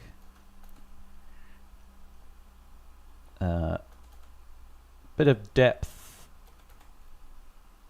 in the sort of cloudscape.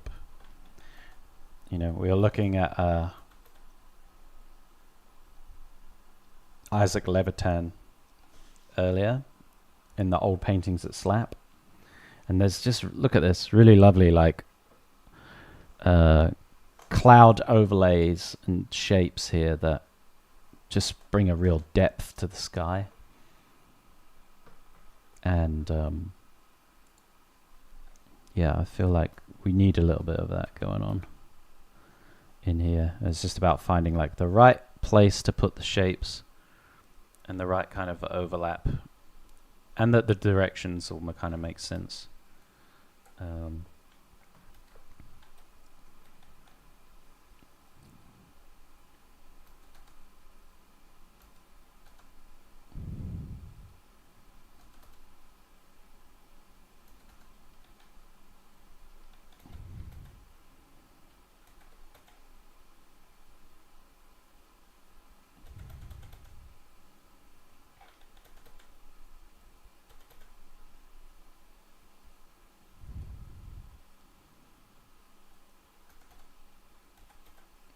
just going to put the kettle on again. One sec. We'll come back. We'll paint some more clouds.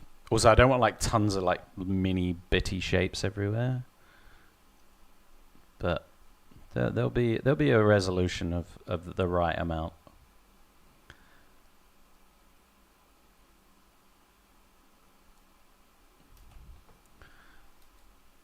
Oh, the lonely elevator for one. Yeah, it's good. I think I'll show you like a simpler one next time. That one that I was doing today. This one. Quite complicated overall. But it's a great exercise. I feel like if it's something that if you can really master, then drawing is going to just be so much easier for you. That's why I'm trying to get into it, because I really want to be able to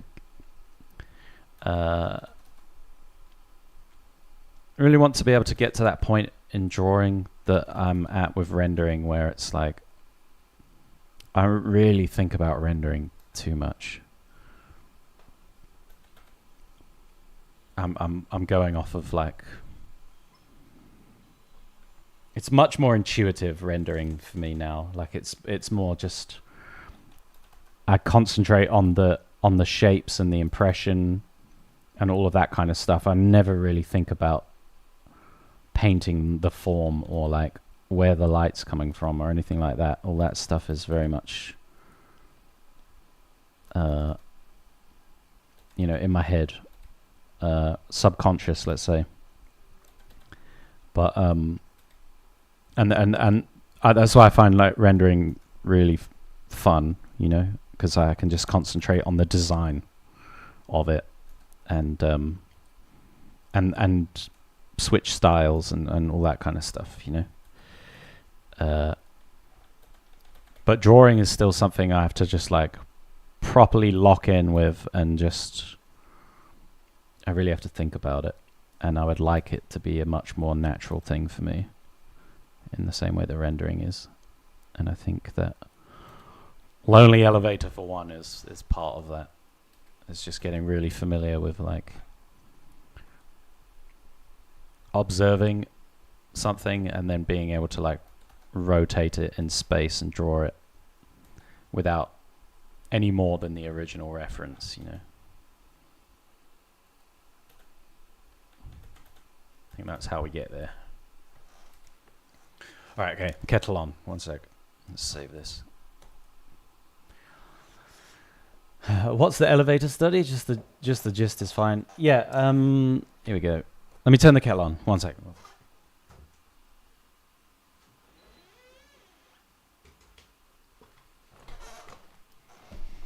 Okay.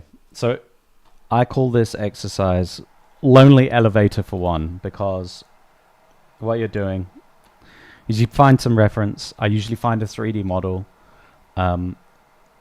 Start off with easy stuff first. I've been doing this a little while, so I'm sort of slowly increasing the difficulty for myself over and over. But what you want to do is find a 3D ref of a character or whatever. It doesn't have to be a character. Then you're going to draw yourself a box. Okay. And this box is going to be the perspective, essentially, that you're going to redraw this character into. And because this box just looks, like this, and it's going to have the character inside, that's why I call it Lonely Elevator for one. But essentially, you're going to like redraw the character from the ref, in the box, in perspective from this new angle. Okay, so I was roughing it in for the sake of drawing it, right? But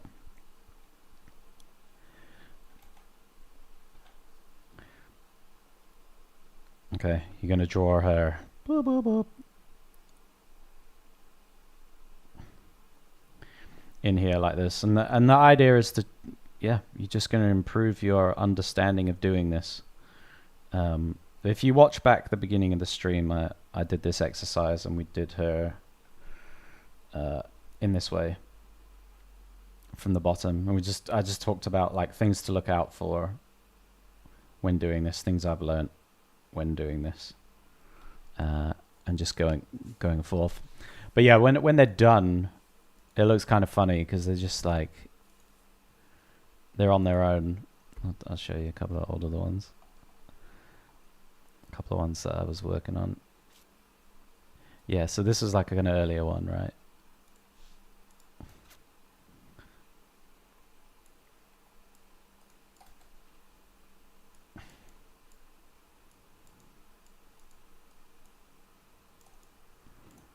So this is like an earlier one from a few weeks ago.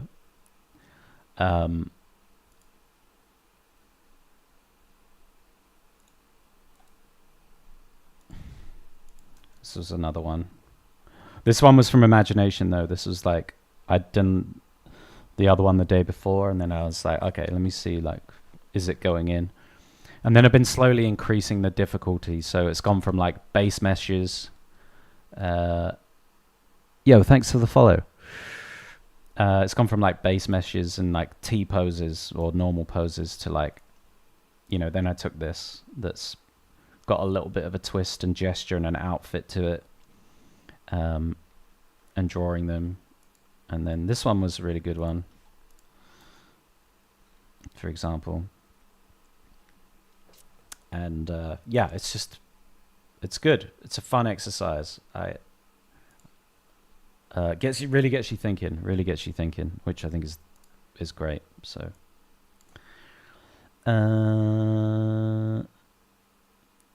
could start with less extreme angles or simpler stuff and work. Yeah, totally start with something simpler, like those subtle gestures, like the one that I was doing today, where she's, you know, this subtle walk, horrendous. So horrendous. It's hard enough to get it right, and then you've got like a sort of subtle gesture involved. That's where the difficulty really ramps up. Big guy in an MRI. Yeah, exactly. Pose Maniacs is good for empty elevator exercises. Yeah, for sure. Yeah, anything really. You don't want to draw the thing. You don't want to copy the thing in the orientation though. The whole idea is that you are transferring like front on view into one of the other views.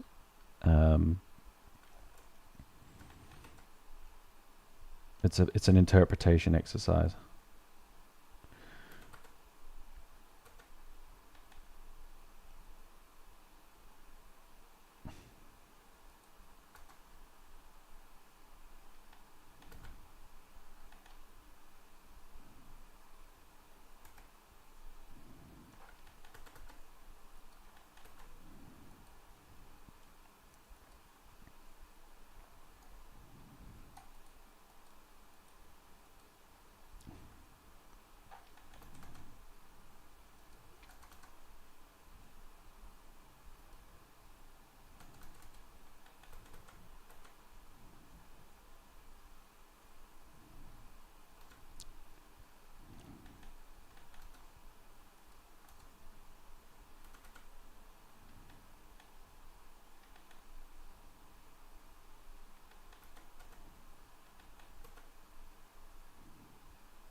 Okay, let me just make a quick coffee, and we're coming back for more cloudage. Let's see what this get this dude upside down as well. See if anything bothers me when I look at it again in a sec. BRB.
Should learn from Stormkite and just rock the underbite. Yeah, honestly, do it.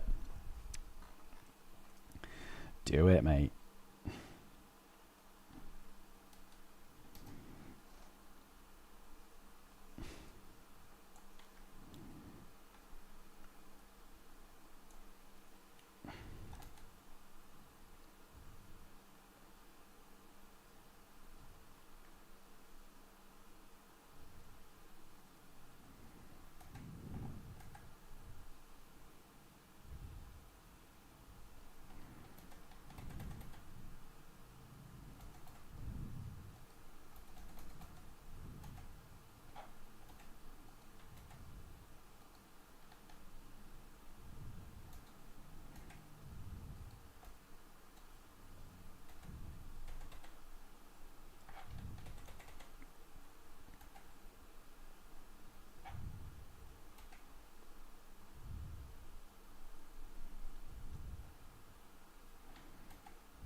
Get out of here.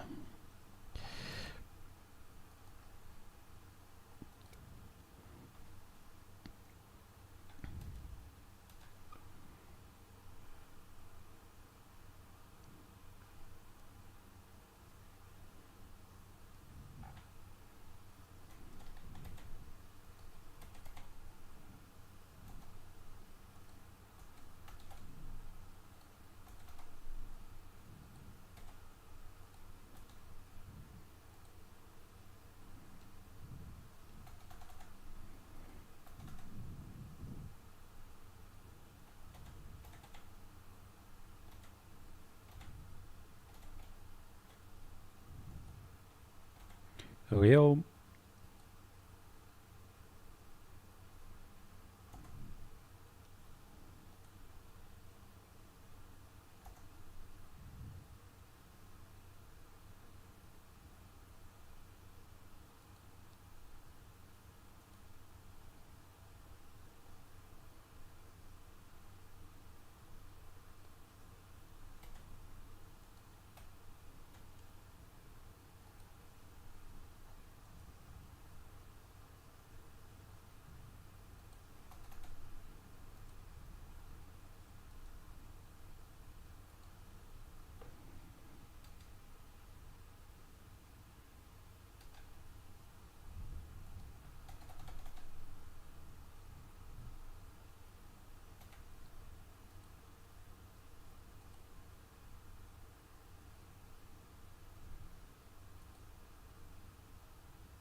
Lightning, yeah.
"5:05 in the middle of the night.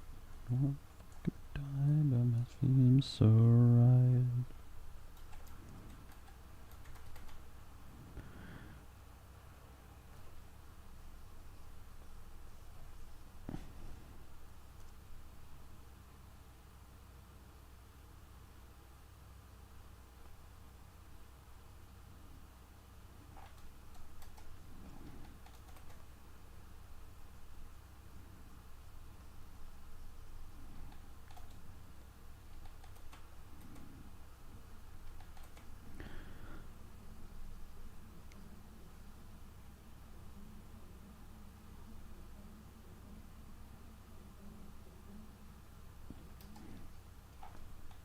505.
Down, bring it down on the floor.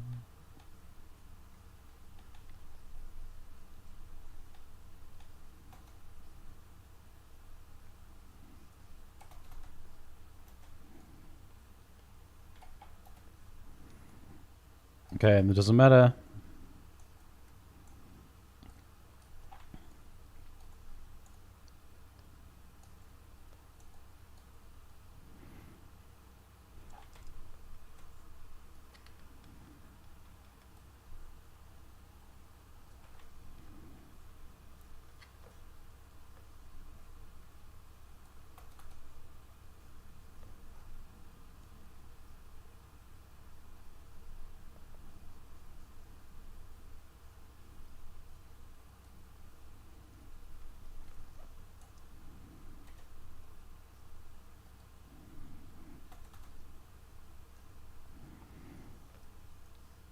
Where the fuck is my head at?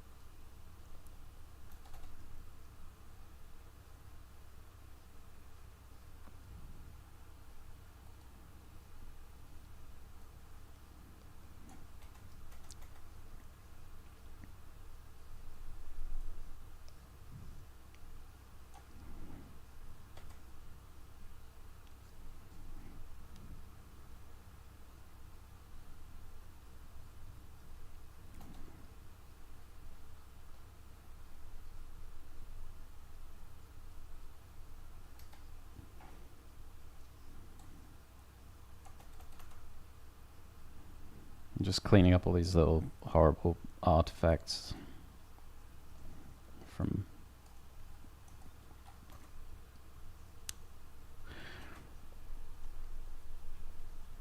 erasing from before.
Okay, so let's go back here.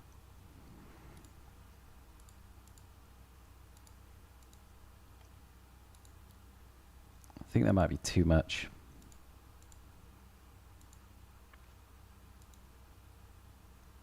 Yeah.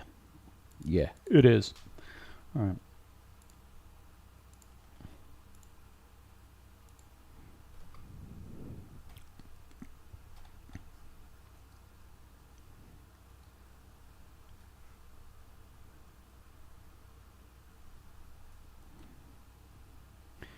Sexy fuck yeah, yeah.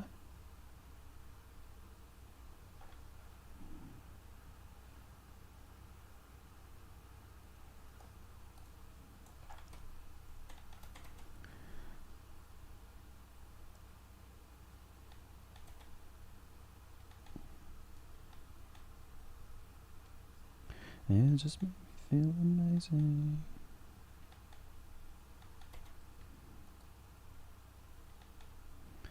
Even need vacation.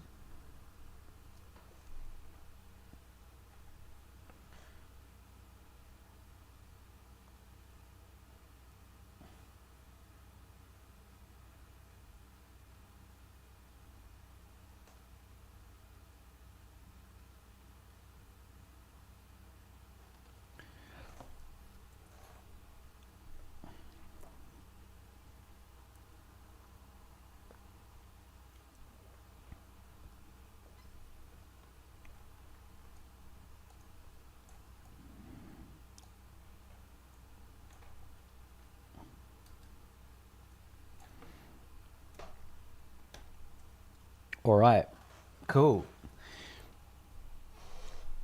This guy is like 98% there, I think.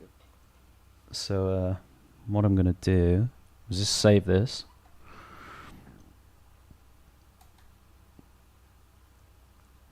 Didn't mean to flip the canvas there. Whoops.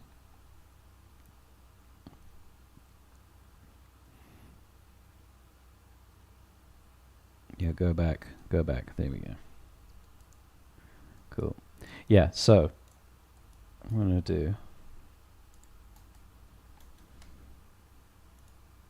is do some very rough scribbling in a new file, and let's just see if we can maybe figure out what the next card's going to be.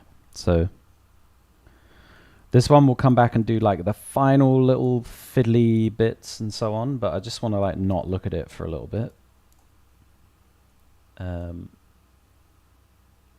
And see if anything like really jumps out at me when I come back to it. So let's leave it upside down, and then when we come back to it, we should have a bit of a fresher eye on it. Just for the last bits. But I mean, if anything, it'll just be a bit more like cleaning up of some brush strokes and so on. Maybe a little bit of like, yeah, just touch-ups here and there, but obviously nothing major. So yeah, let's start on a new one and sort of see if we can't figure out something cool to do on this one.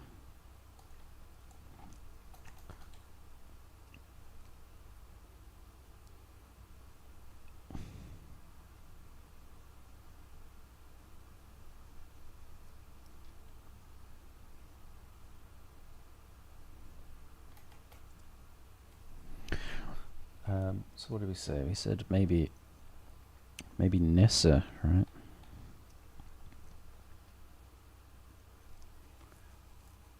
That could be interesting.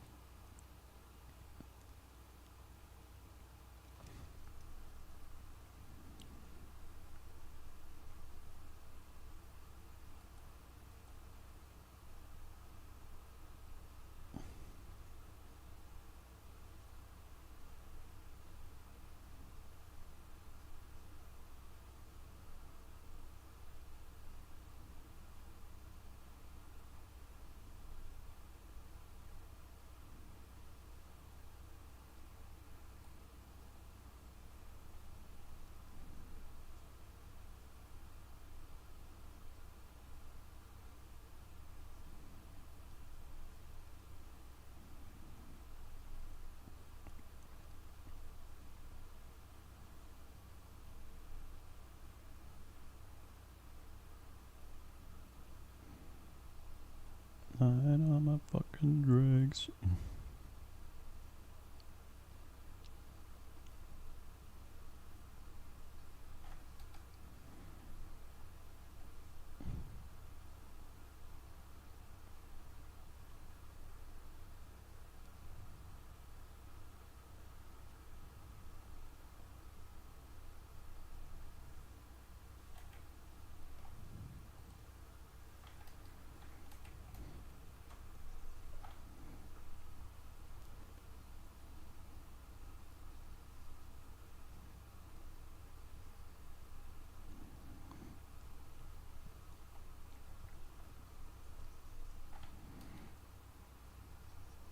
Hmm.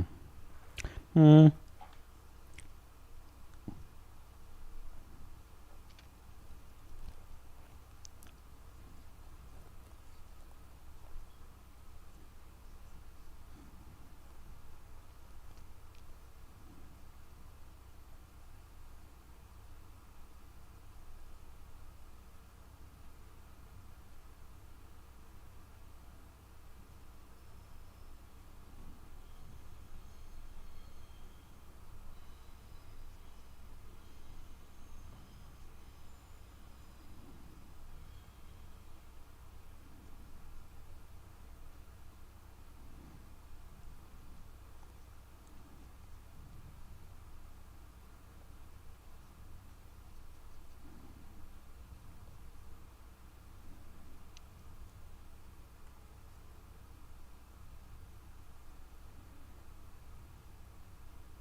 Something like this could be kind of cool for a spell, because it's like, and I pivoted to Chandra here. Can't keep up with it. But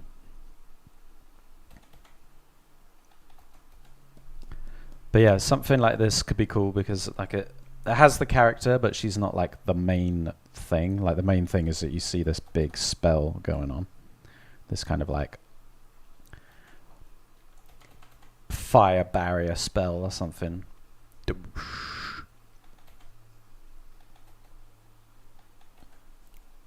So she could be like fairly silhouetted, painted, in here, and they just have like strong graphic lighting, and then we really sort of make a nice illustration of the sort of barrier effect that's like, or maybe it's not necessarily a barrier, but it's like the fire spell has, met something else.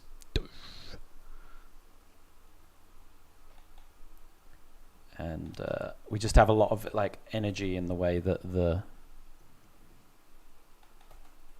sort of the rendering and the brush strokes give us the direction that everything's, so it just feels like a real powerful, like,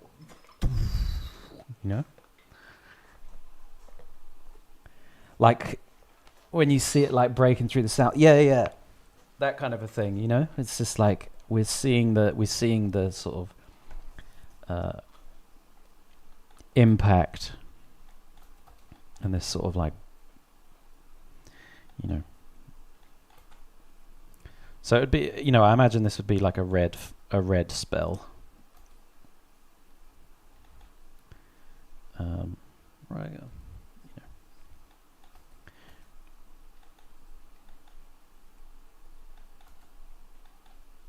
But you see, like with everything in this, it's like that it's just, this would really rely on like the graphic design of the spell and the painting of it to reinforce the motion. I was just thinking maybe this is like lava that is like splashing up on this rock that she is on. I have the high ground, Anakin.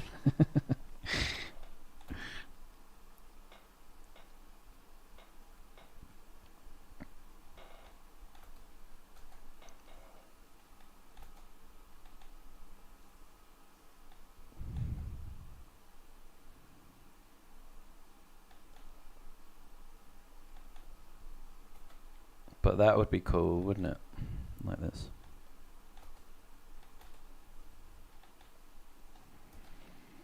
Like, I think I'd enjoy painting something like that. Just like...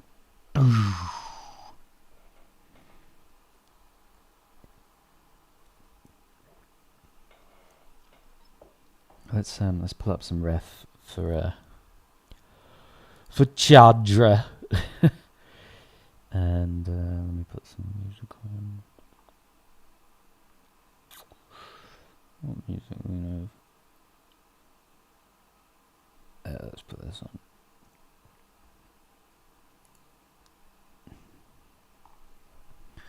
Bum ba bum ba bum.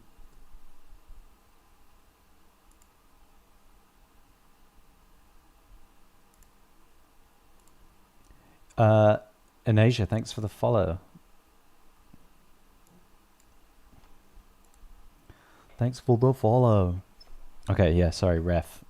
Let's get some ref for Chandra. MTG. Just want to better know what the shapes of her outfit are like.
Let's just see if this kind of thing works in this angle.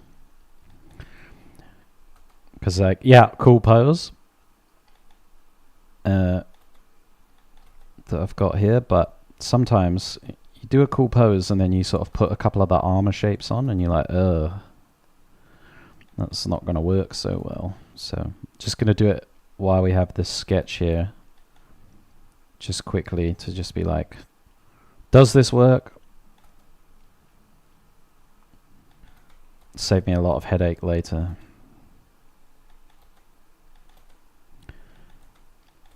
For everybody else.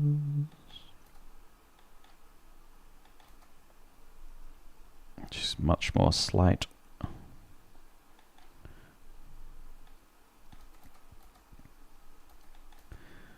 It's kaleidoscoping around my head. Okay, she's got that chest piece. Midriff is chainmail, good.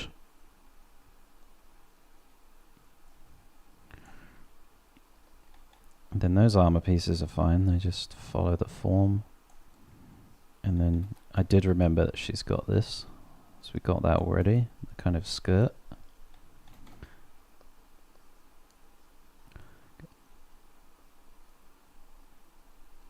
Yeah, we get like a nice bit of movement in this by like having it blast out in this way.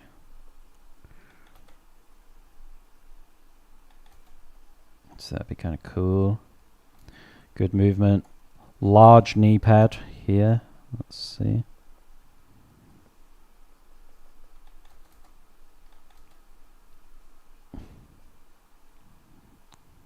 Is that going to be an issue?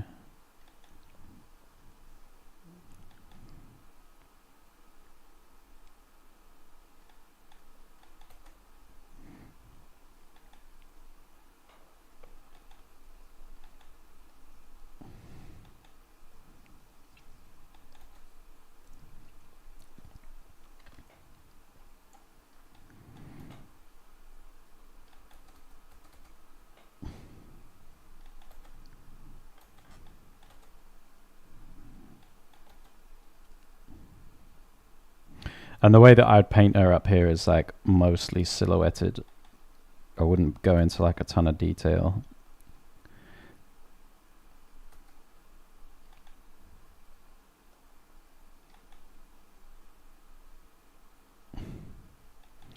Or is it me? And I'm not sure that I would have her hair on fire. I think.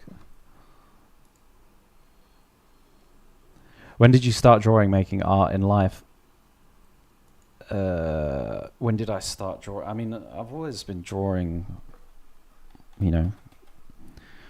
I think most people as kids draw to some capacity, right? But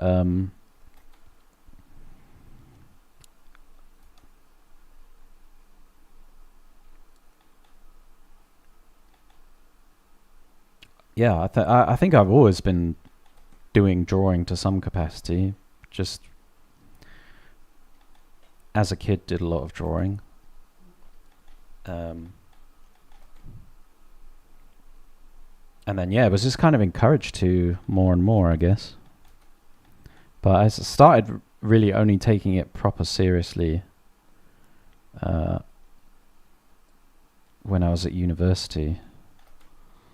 And then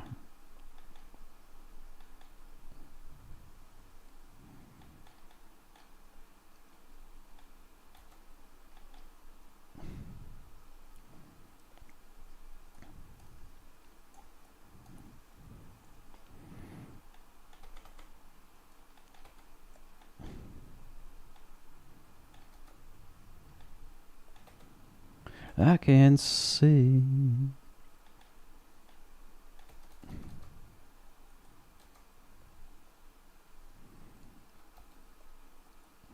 Yeah, it's hard to say when I started. Like I said, I drew as a kid, like most kids do. I definitely started taking it more seriously at university and afterwards. But I've kind of always been someone that would gravitate back to drawing Um, I drew quite a bit in high school.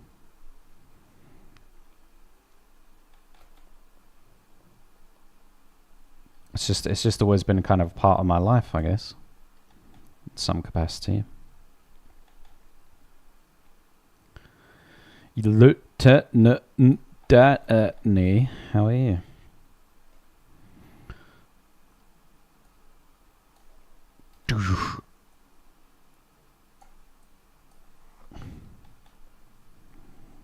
I feel like maybe she needs to be like looking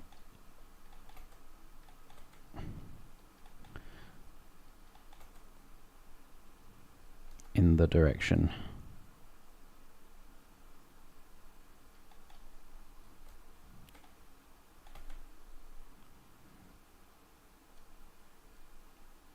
Do you mostly work digitally?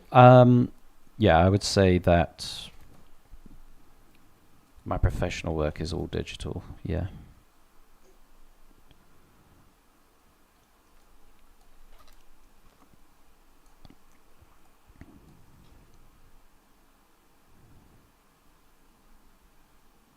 All digital.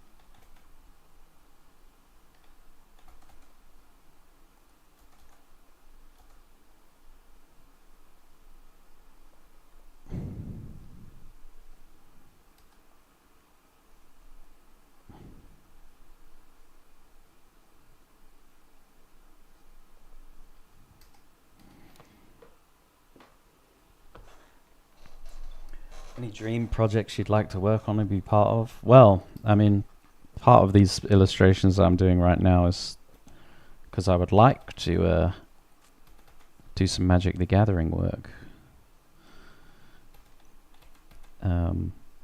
That's always been something I've wanted to do for many years. Ooh.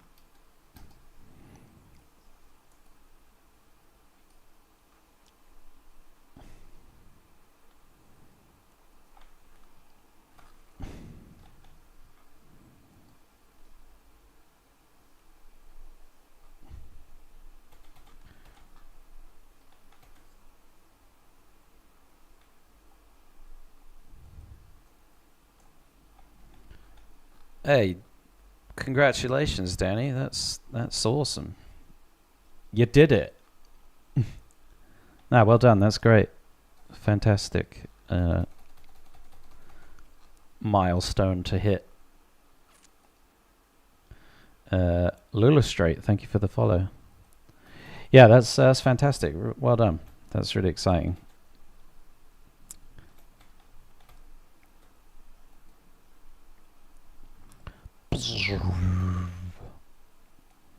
What do you think? This could be the spell card, I think.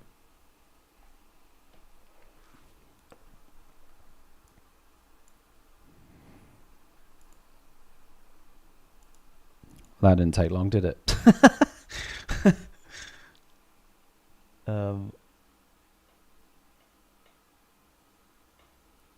Yeah, you need sound effects. Sometimes you gotta feel it with sound effects.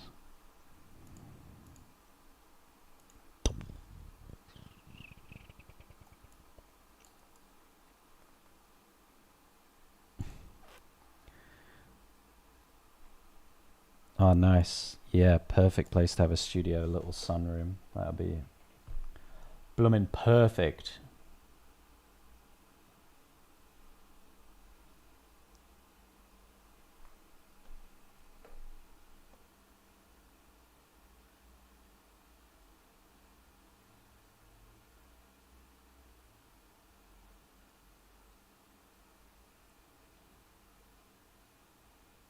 Sorry, just replying to text messages. What's going on here? Give me a sec. Give me 1 second.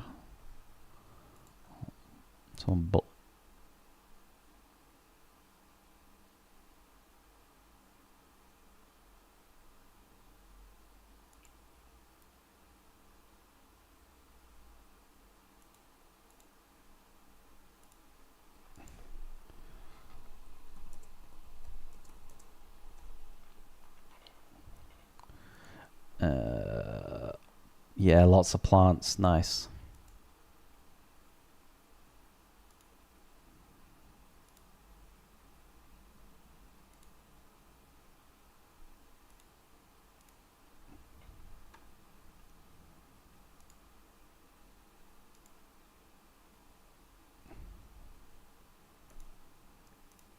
Yeah, that'd be great. Very good. Very good.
Yeah, I'm sure it'll get hot in there.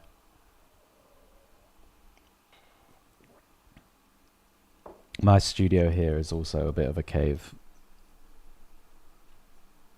I'm in the back corner, like furthest away from the window.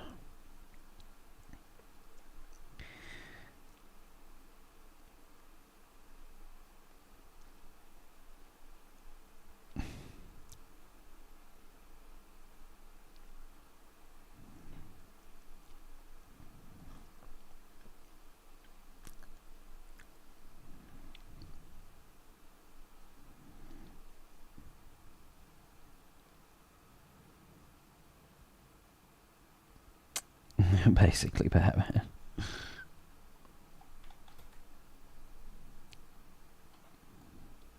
But yeah, congrats. That's big. I'm looking forward to moving into to my house next year.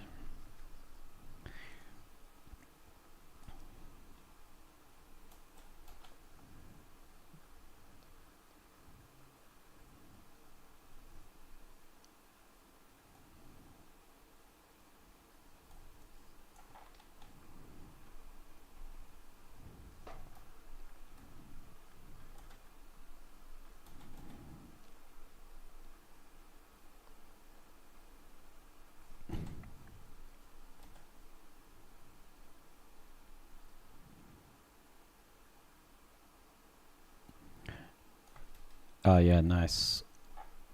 Yeah, I'm about half an hour from my parents as well. It's nice to go and have them close and visit.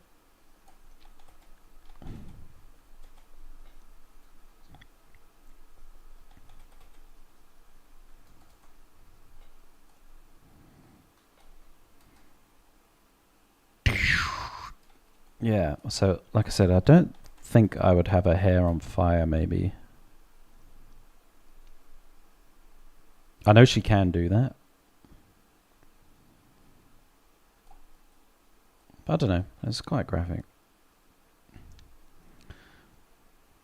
You're moving out of the flat, Alex. Yeah, I will be moving out of the flat next year. Once our house is built.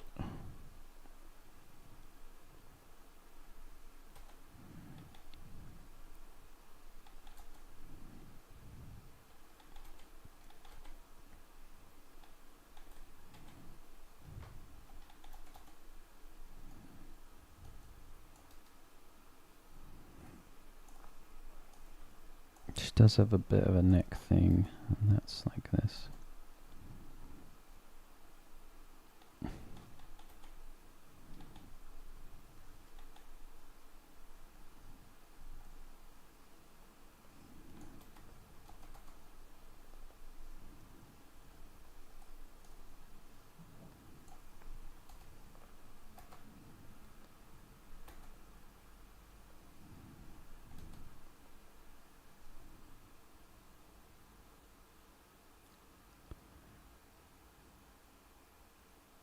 I get to go fishing with Dad on the regular. Oh, nice. What kind of fishing is it? Like fly fishing? I've earmarked fly fishing as like a later in life hobby for me. I've bought a rod. I haven't been yet, but I'm like, yo, this is something I'm defo getting into when I'm older.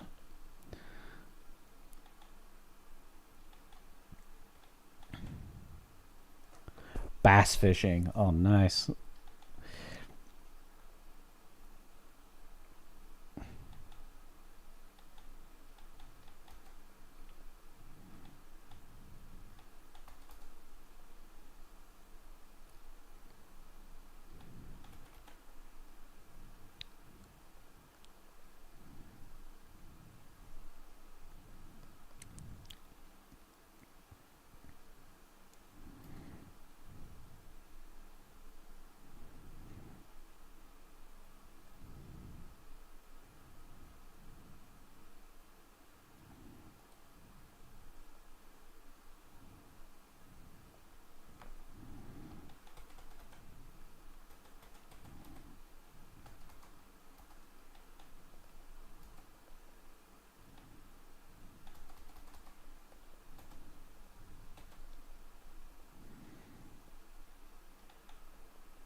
Bass fishing.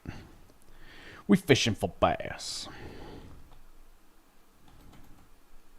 Yeah, fun.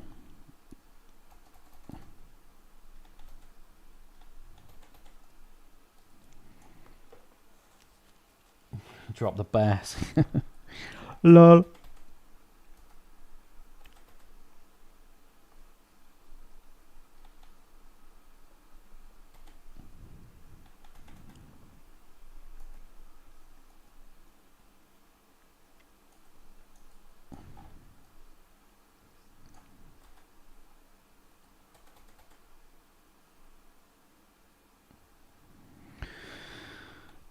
I mean, there's loads of river fishing. You get loads of river fishing in the countryside. A lot of fly fishing around. I mean, nowhere in England's too far from the coast, so you can go and sea fish if you're really into it.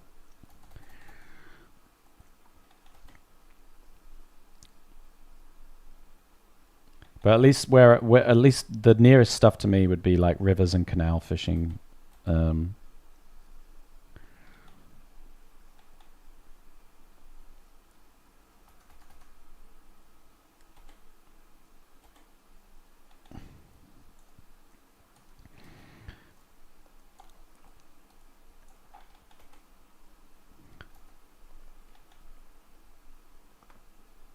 like trout and whatnot. Honestly, I would be out of my depth trying to tell you what sort of fish there are. I imagine trout. Yep.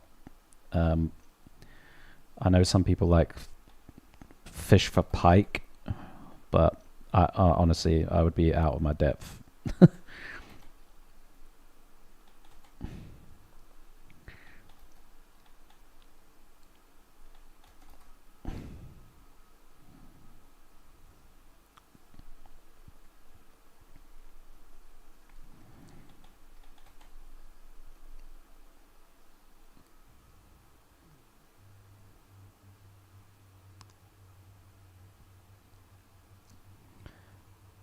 Yeah, tying the flies, I think is kind of cool and like a nice part of it. But also, just I like that with fly fishing, you are constantly doing something. Like you're always just like casting and you know trying to mimic the flies, and it's like active fishing, you know,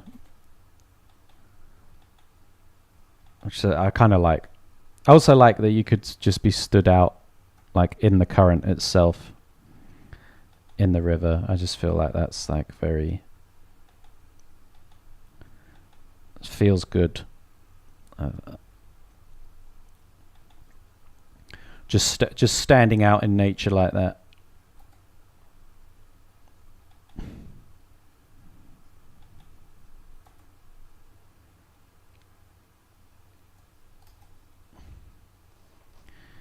Yeah, I think I don't know. It's just got. It seems like a nice rhythm to the whole thing.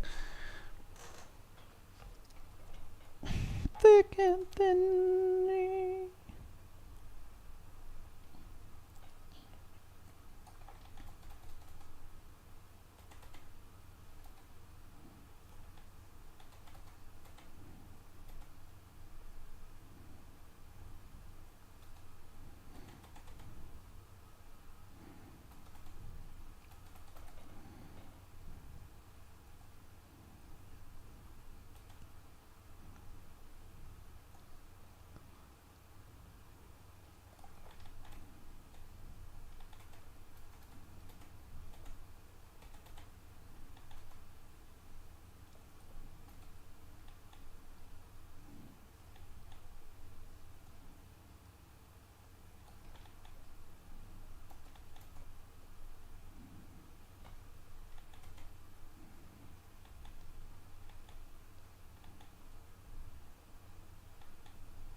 Gonna go and walk the dog and fix a coffee. I'll be right back. Yeah, no worries.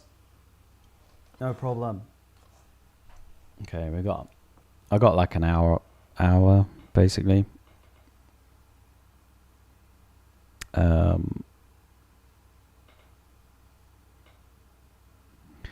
I got about an hour before I got to jump off.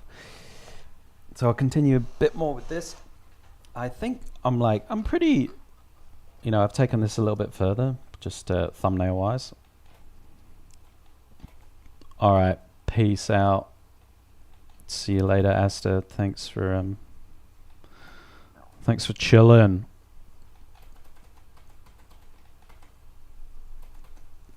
I hope you have a good day at work.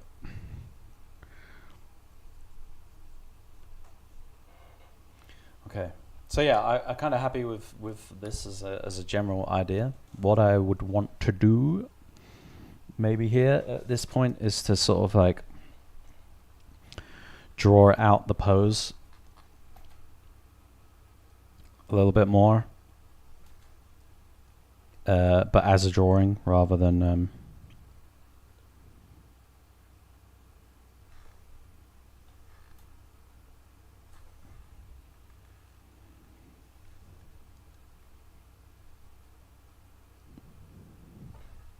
yeah, as a drawing, not a painting.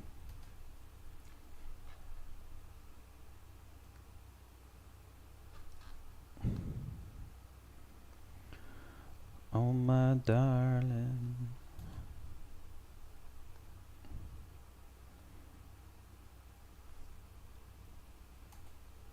Boom. Boom.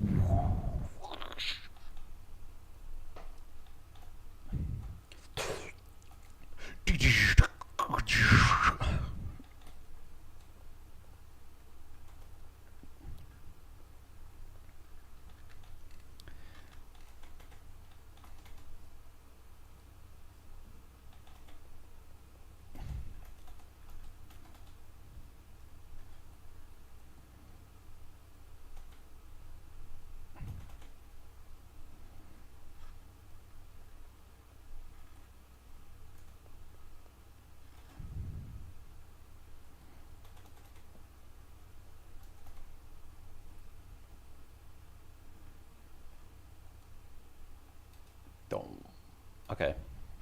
So yeah, maybe I'll draw this pose out a little bit because I would like to keep her like kind of quite silhouetted. Obviously the light's going to catch her outfit a little bit and that's going to help us like see the pose, but the point of this is not so much to do an image of Chandra that's like really detailed. It's much more about this effect that's going on. The spell being cast, and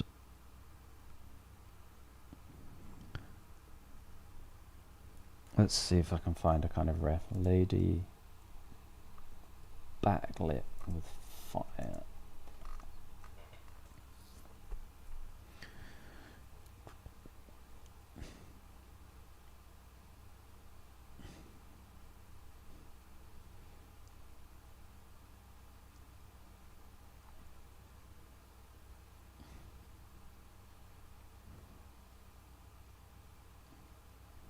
No, no, no, no.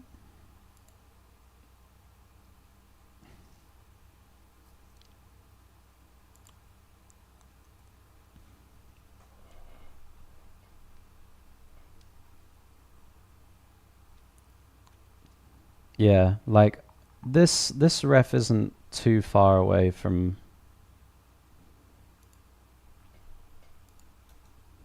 kind of what I'm thinking here.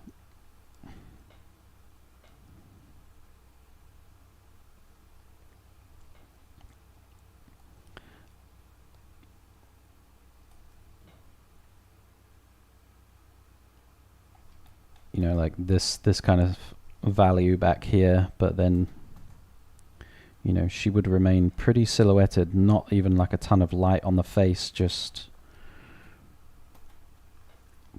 the light catching the planes that it needs to.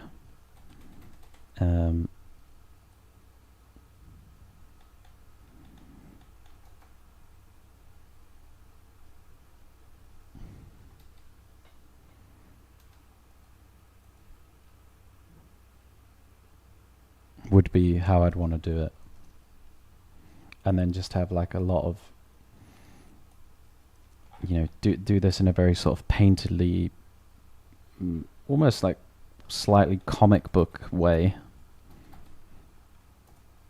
You know, would have like maybe even a bit of like visible line work and stuff in this explosion or this barrier. And obviously this be the main thing that we that is being conveyed in the illustration, if that makes sense.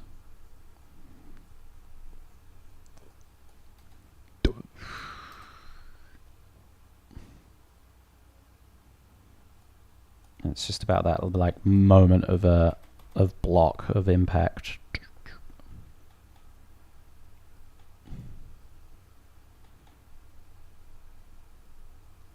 So that's kind of what I'm thinking.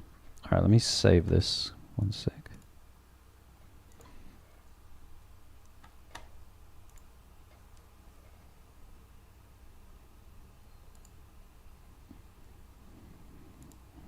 What should we call this?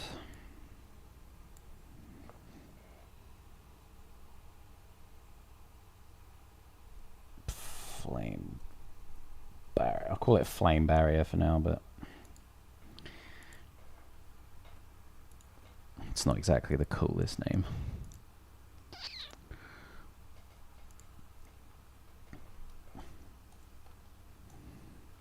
Okay, so just get rid of all these layers for now.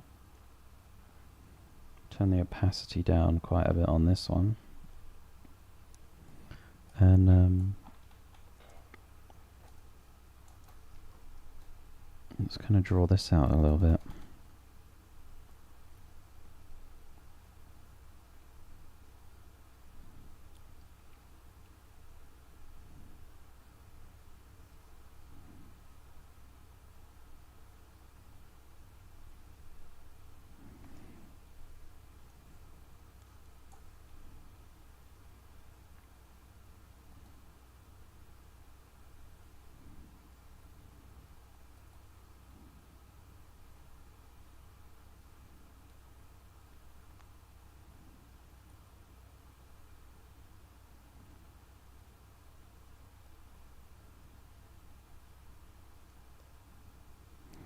How many different phases or like repaints do you think you usually do when rendering before getting to a finalized form? Yeah, I mean, it depends really. Depends how complicated something is, and if we're just talking about repaints that I would do and not like stuff that client feedback, for example, it's hard to say. It's hard to say. I mean, like you do mini repaints of all sorts of stuff as you're going, you know.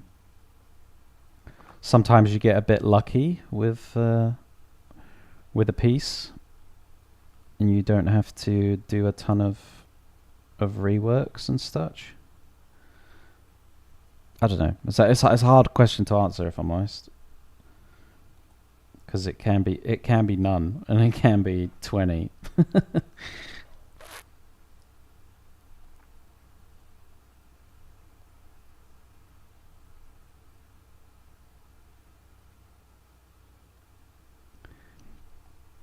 Yeah, like I said, sometimes there is luck involved in a piece. It just works out.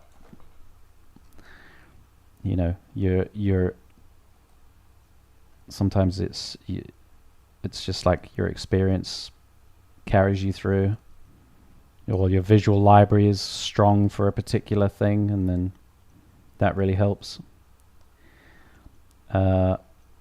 Other times you're just really unfamiliar with the subject, and you just spend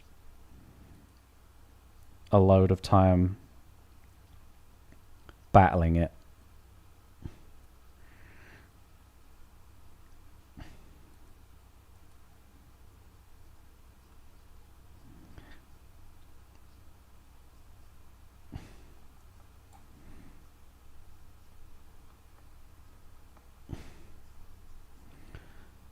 Summer past.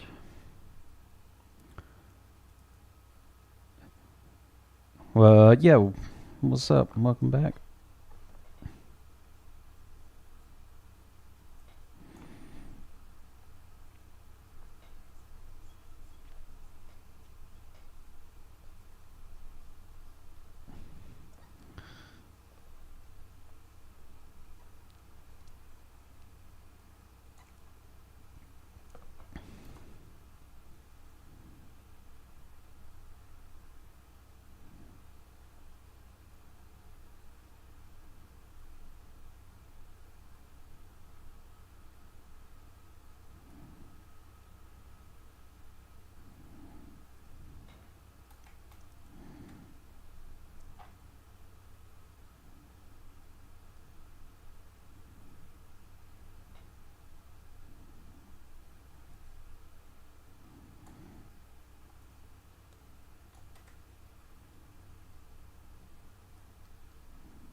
His big stinky shepherd lab mix. Nice.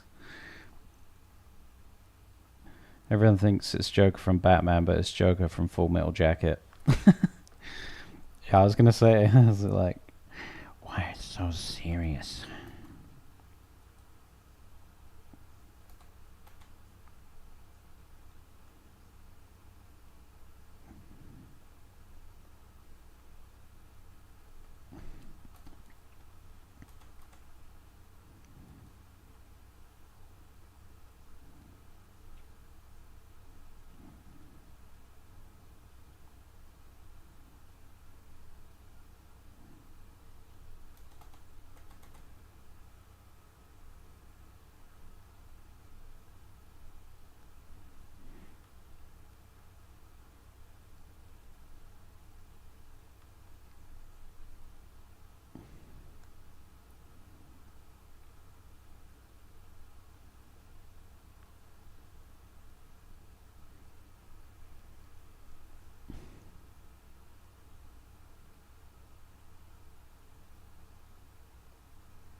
Do I have any pets?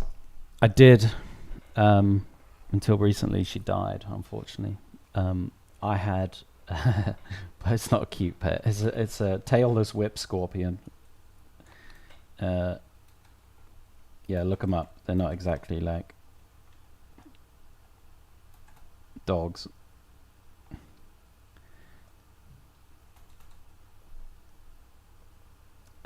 But yeah, nothing at the moment. I think when we move house, I might consider getting something, but that won't be till next year. So.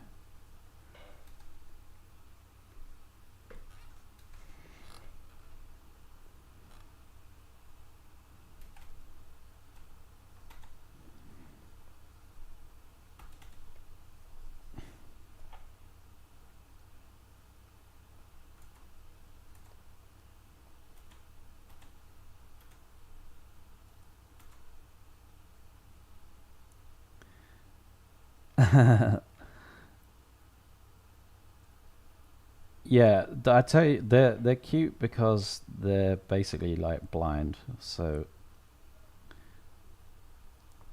there's a kind of sweetness in that. But yeah, I've always liked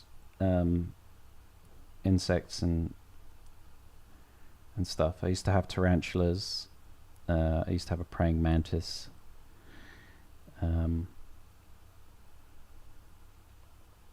Just like that kind of interesting thing.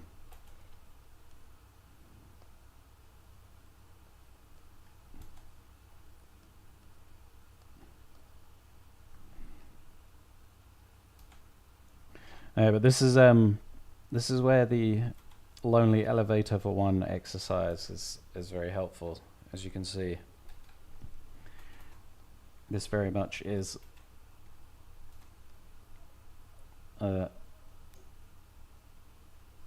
in essence that exercise playing out.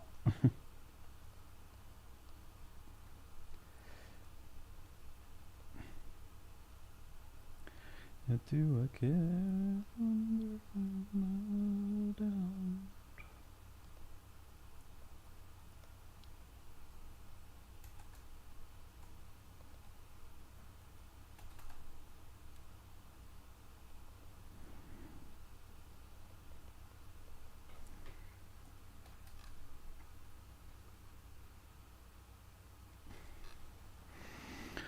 Was your first pet also a bug?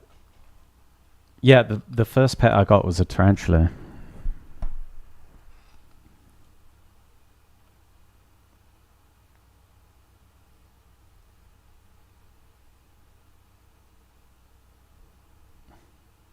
Yeah, curves are difficult. Curves are difficult.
I did more marble statue studies over the weekend of figures slouching, and I sat there for a while just like, oh man, I don't know fuck all about how this works anatomy wise.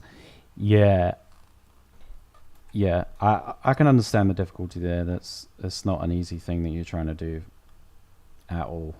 Um, yeah, you gotta really think through it. I think it's quite helpful as well if you've got a bit of like plasticine or something that you can sort of roughly mold it into the shape and look at that to sort of help yourself so that you can understand like you mold it and then turn it and then you're like, oh, okay.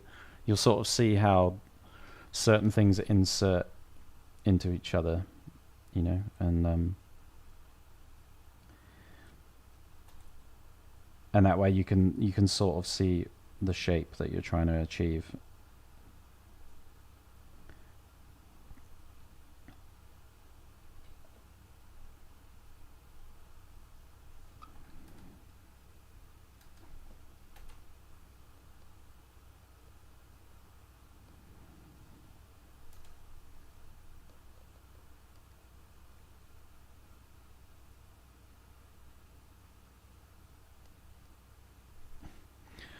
Bet you didn't miss the stank of crickets. No, crickets horrible.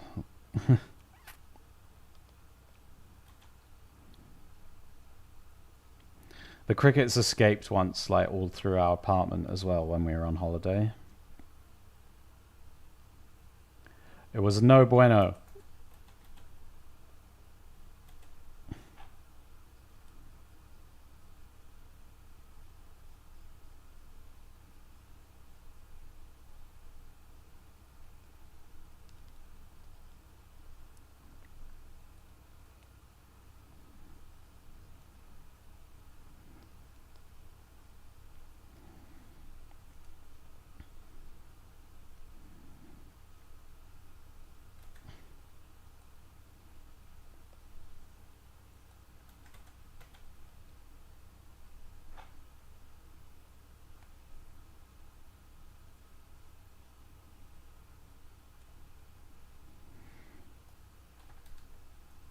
Alright, let me turn this into a silhouette. One sec. Sometimes I just got to draw the bones before I can remember how figures work. Yeah, true. It ain't easy, but the blade ain't gonna study itself. It's true. One does not sharpen the blade by neglecting the blade. So, yeah, landmarks definitely important. Landmarks help.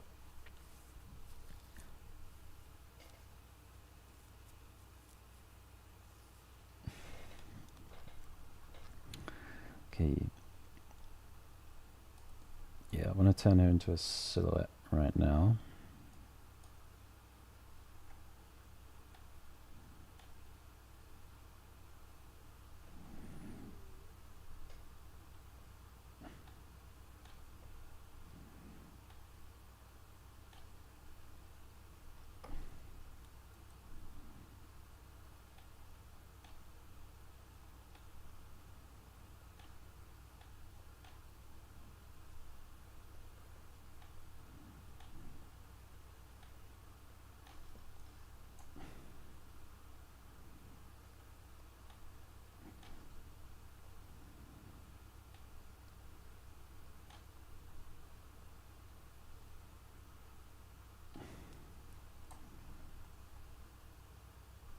We'll do the hand as a separate thing.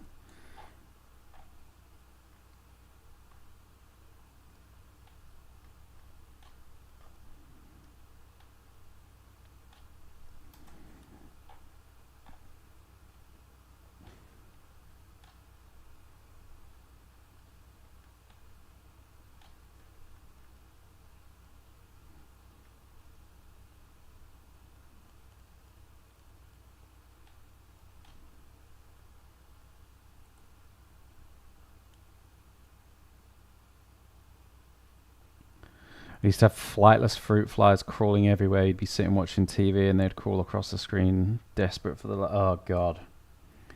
Yeah, was that for the frogs?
Yeah, for the little froggos. Do you still have the frogs?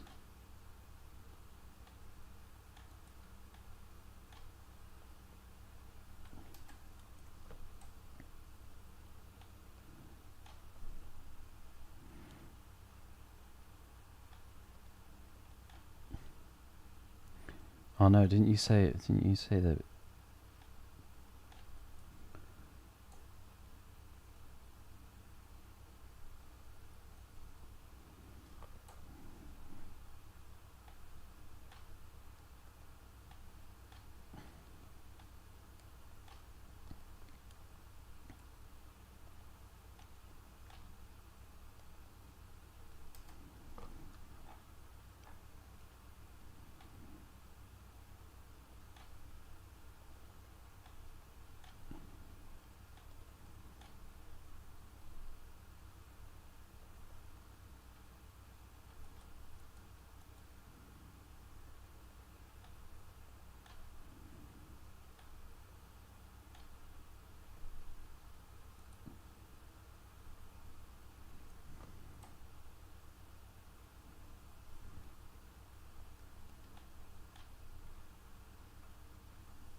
Oh no, yeah, I remember you saying.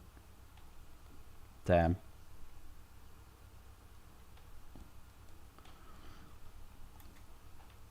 I take it you're not friends with that person anymore.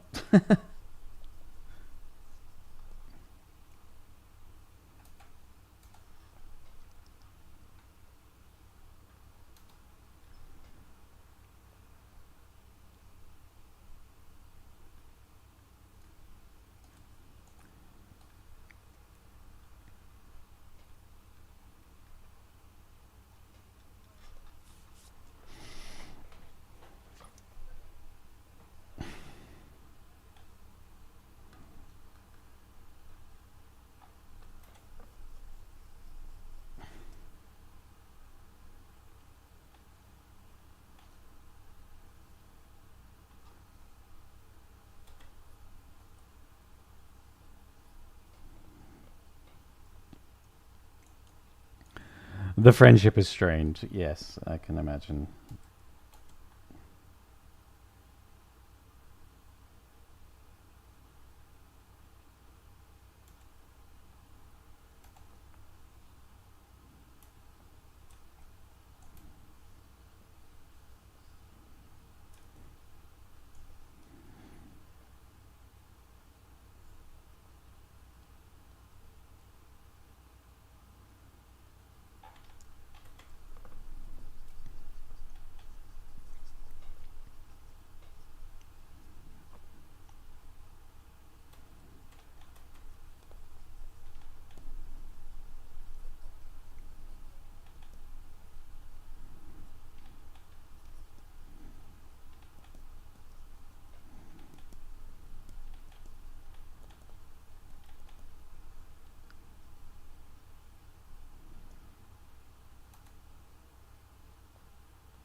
Is paintball season over? No, it's not.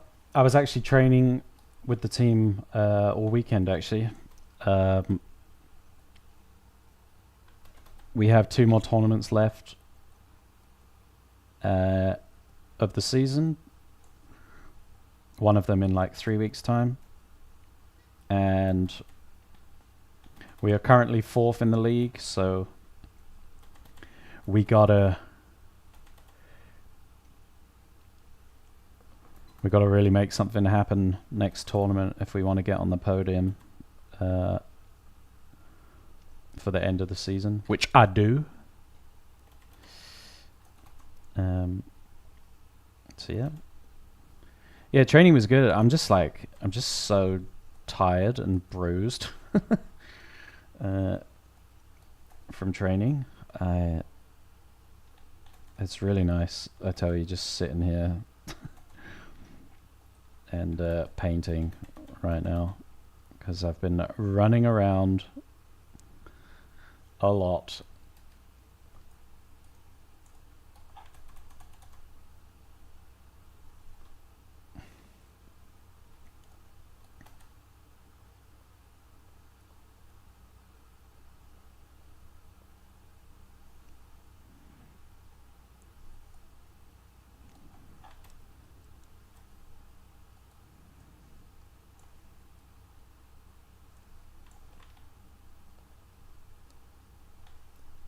Yeah, it was good. It was good training. We're just working on skills, you know. The next training is on like the new layout for the tournament, so that will be where we can do some real progress. This was just more like working on the basics, studying the blade, as it were.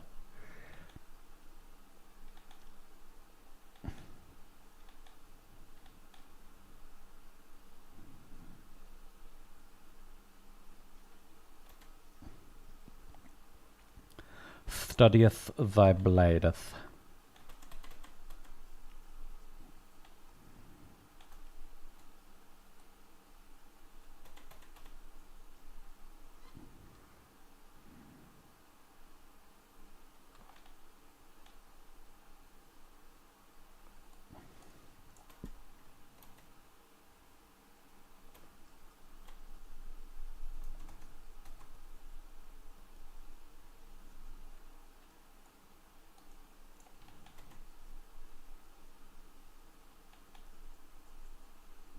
Combat painter, yeah.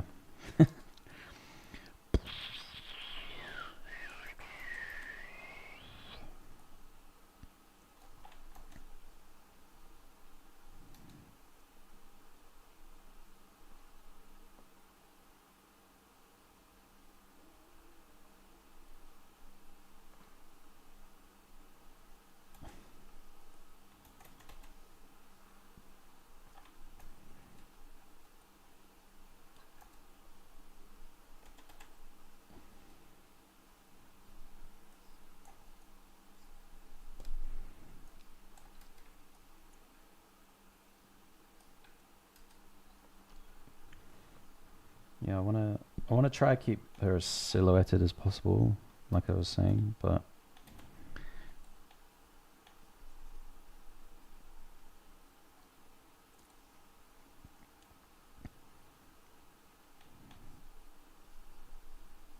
we gotta figure that.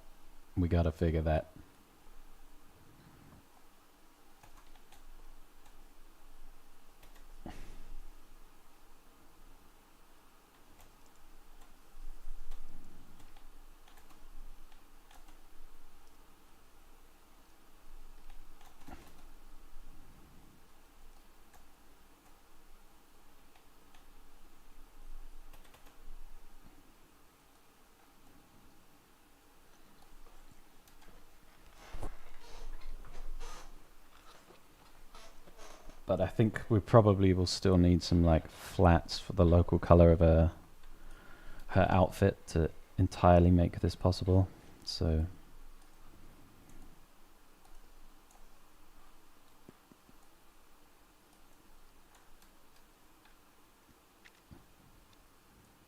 Yeah, I should do that before going any further. But yeah, I like the sort of general setup that we've got going here. Let's duplicate this. Put that up here.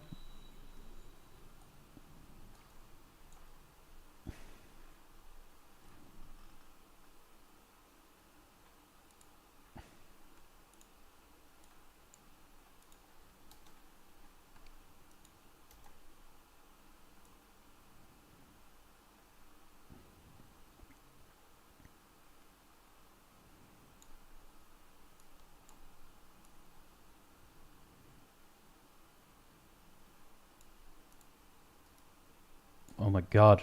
Photoshop, fuck off.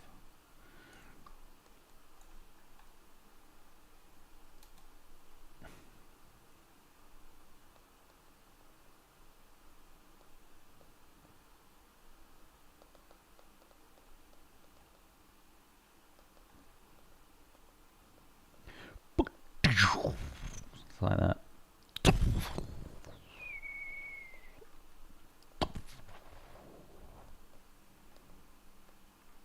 Again, live motion graphics.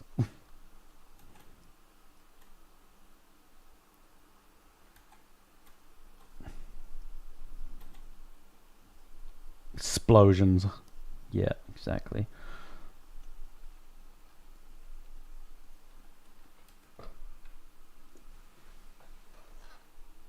Something like that. Something like that.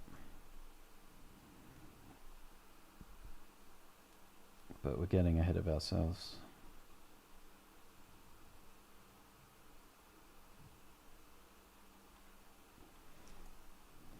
Okay, I just need to use the bathroom real quick. I'll come back and... I've only got about 20 minutes or so, so... We'll see, we'll see, we'll see. Anyway, I'll be right back. I'll put some music back on.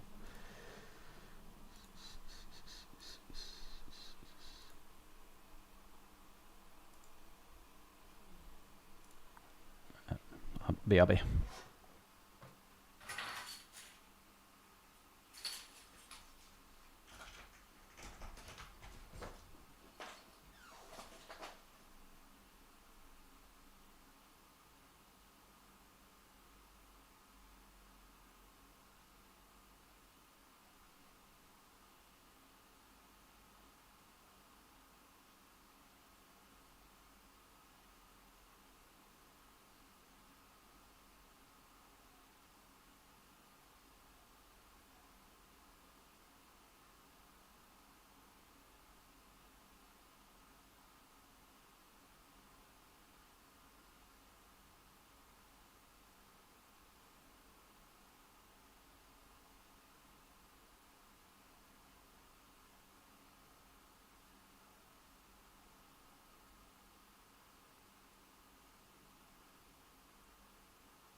break.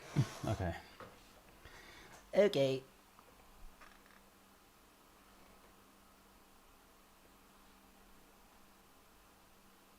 I do have a be right back screen. I do. It's this.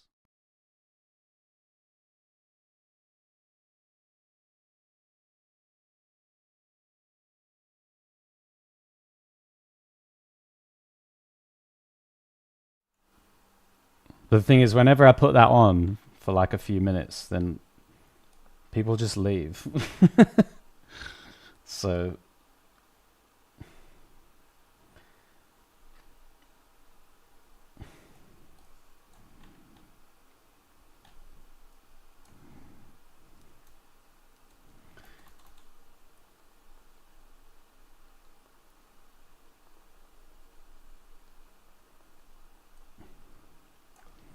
I'm just doing something roughly here.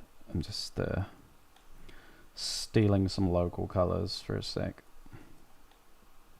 Oh, is that really like that? Okay, fair enough.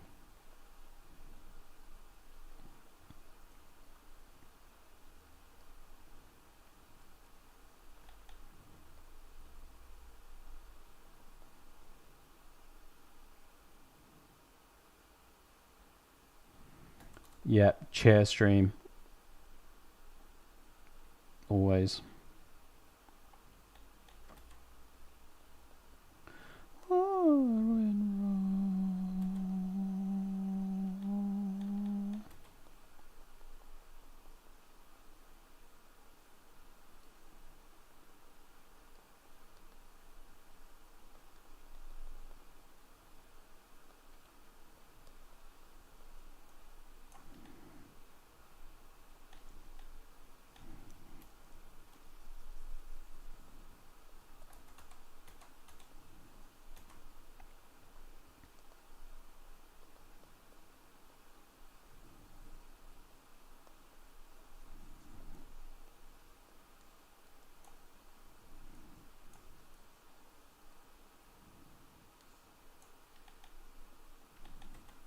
I think she has her leg showing on here.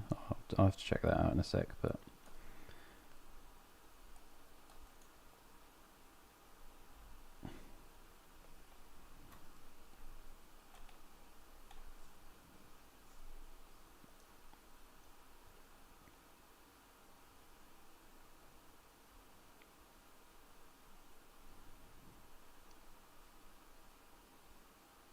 yeah, okay, cool. Yeah, with the local colors of her stuff, it'll be a bit more like this, which will be nicer.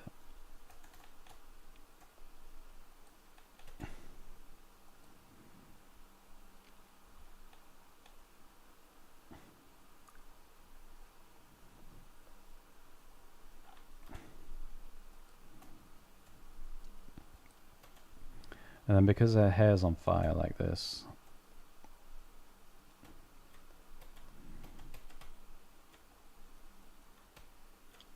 basically just have this like glow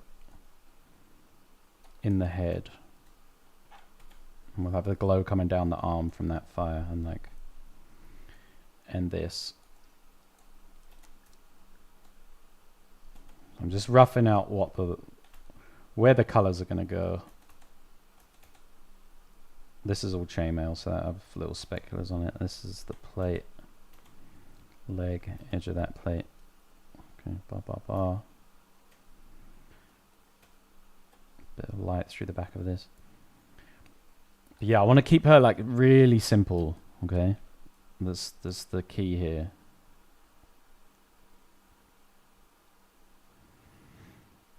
And then it's all going to be about the fire effect, and we'll just get a sort of a hint of what her, you know, a hint of the face in here.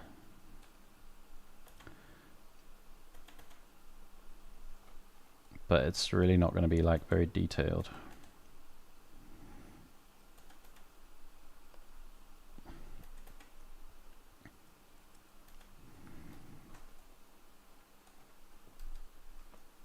And this is so that it's understood really that the illustration is about this big effect that's going on. that's going to be like all the way around. I'll do a little bit of research this afternoon to figure out like how I'm going to achieve the effect in the way that I want. I think battering off a kind of lightning spell or something. Something like that. Maybe. We'll see.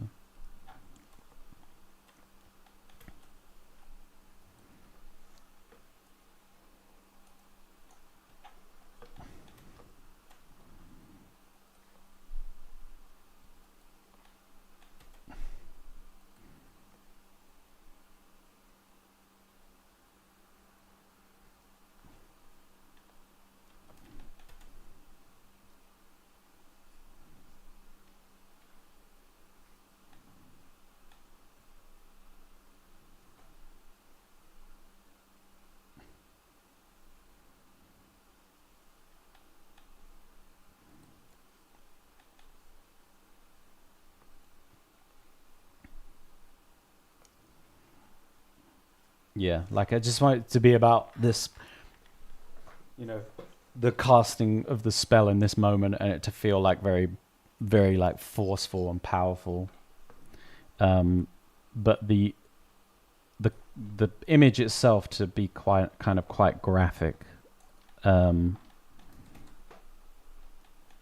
know, in the same way that this tries to remain fairly graphic, you know. It's like it's a clear silhouette. You know, we don't go into a ton of detail, and it's just sort of like painterly internally, but sort of clean in execution, you know. And that's how I sort of envisage this being as well. As like it's got to be clean and clear.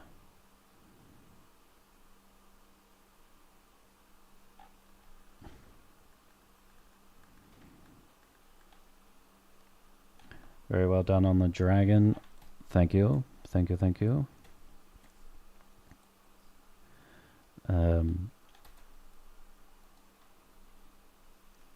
Yeah, very very small amount left to do on the dragon, really. I think there's just some like cloud shapes and stuff that I would maybe like tinker with. There's just like a little bits like this where it's just a little bit too shit at the moment. But we'll clean those up, give it a final sort of once over. But yeah, my man's kind of done. And we'll work on the spell. And then I think next we'll do a land card. And then if we've been really Speedy Gonzalez, then I will do an item card, because that shit easy. Super easy. So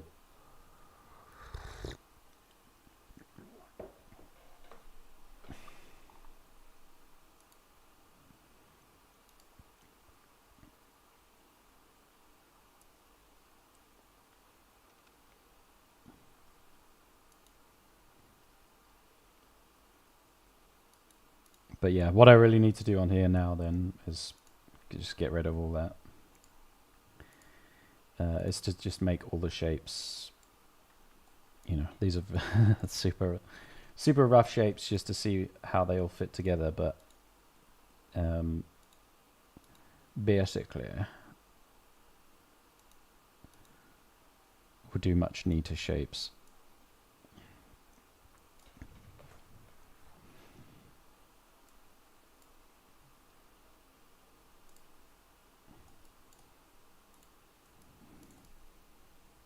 But we basically know now how this is going to look sort of finished.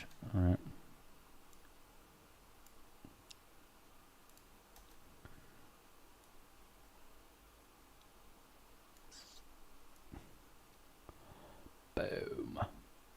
not like that. Yeah, but we basically know how this is going to look finished, hopefully. So I'll do like a little bit of cleanup of the lines off stream.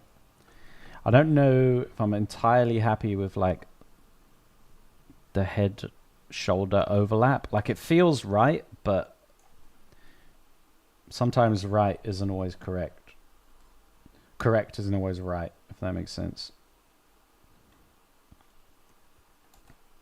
Part of me wants to... Yo, Tristan BDO, thank you for the follow. Part of me wants to like do this.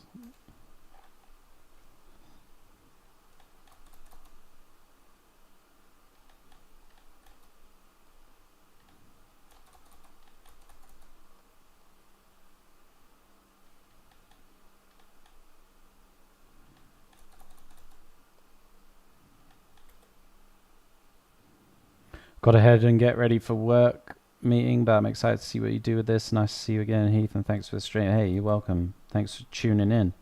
I'll be back tomorrow probably, so enjoy. I also am only on here for another 5 minutes or so because I've got a call to take, but I'll be back.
All right.